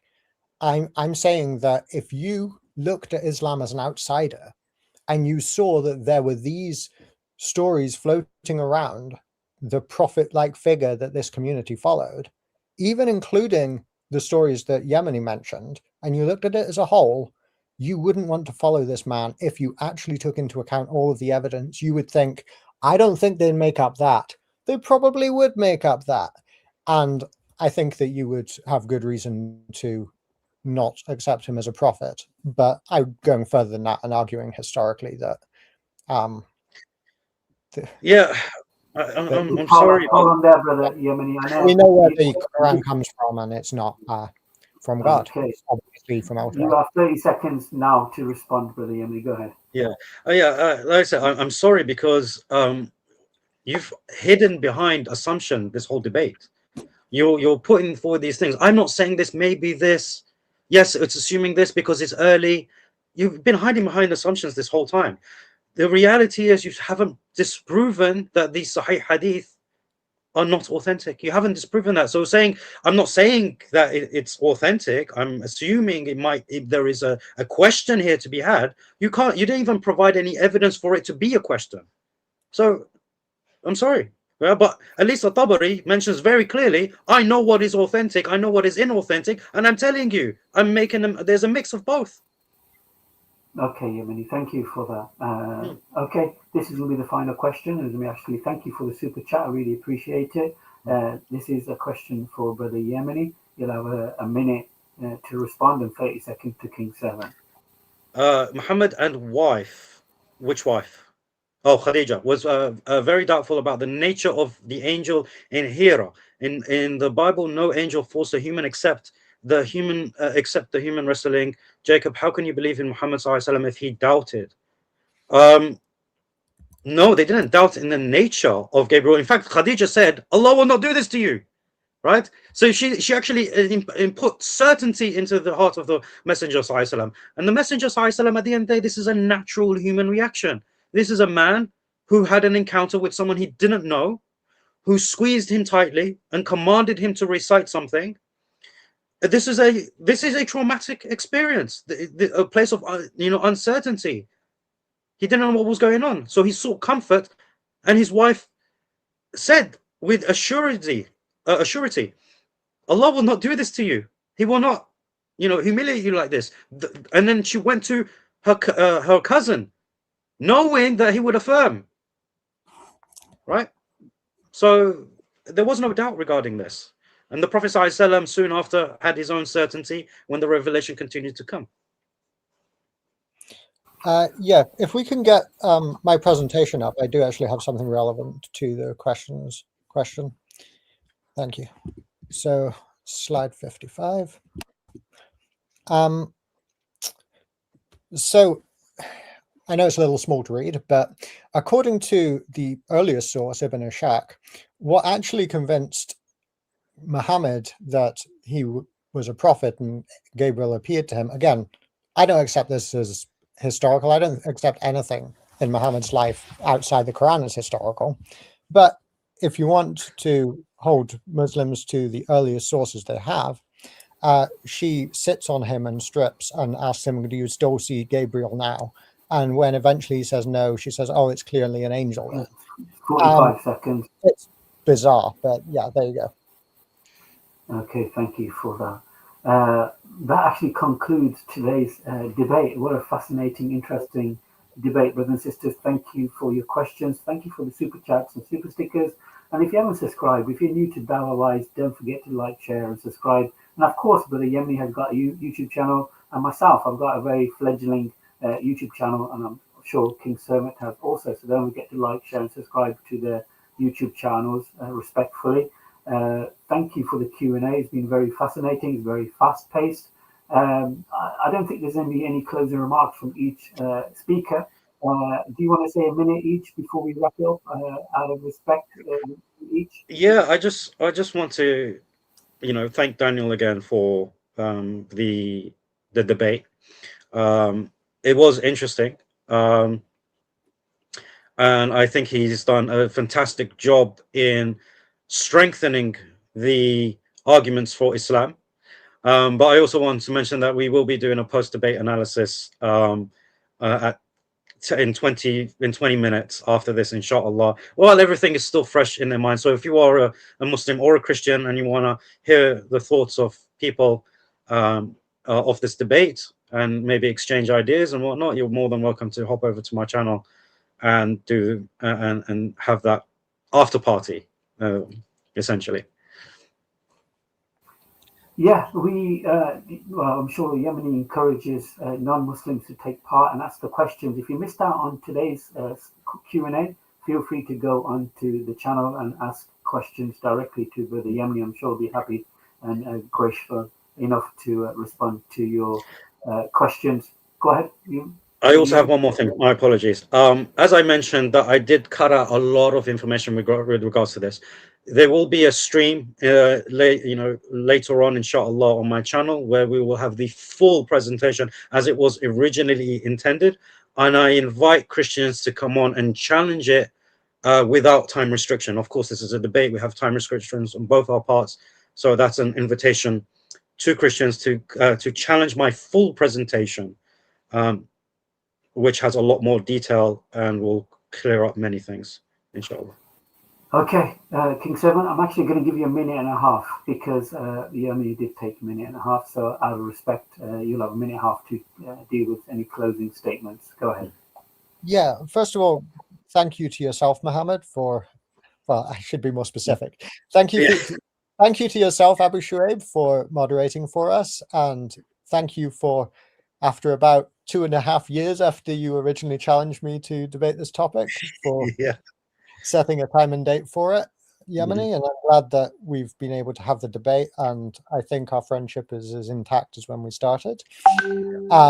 So I'm grateful for that. And yeah, obviously a lot of things didn't get said on both sides. There's only so much time, and yeah, I appreciate the opportunity to share with you what I have to say on the subject.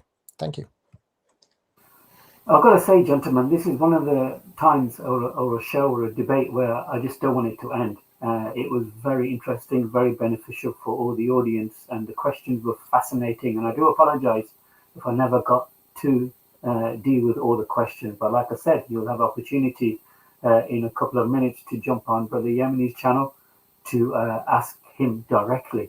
So I'd like to say thank you, Brother Yemeni, for letting me host this show and participate in today's discussion debate. King 7, again, it's been a pleasure. Thank you for calling out and asking my help, and I'm always at everybody's help or service if they need a host. I do try my best. Thank you so much for joining us, brothers and sisters. This is Brother Muhammad from CovFF YouTube channel. Assalamu alaikum wa rahmatullah wa barakatuh. Wa alaikum assalam wa rahmatullahi wa barakatuh.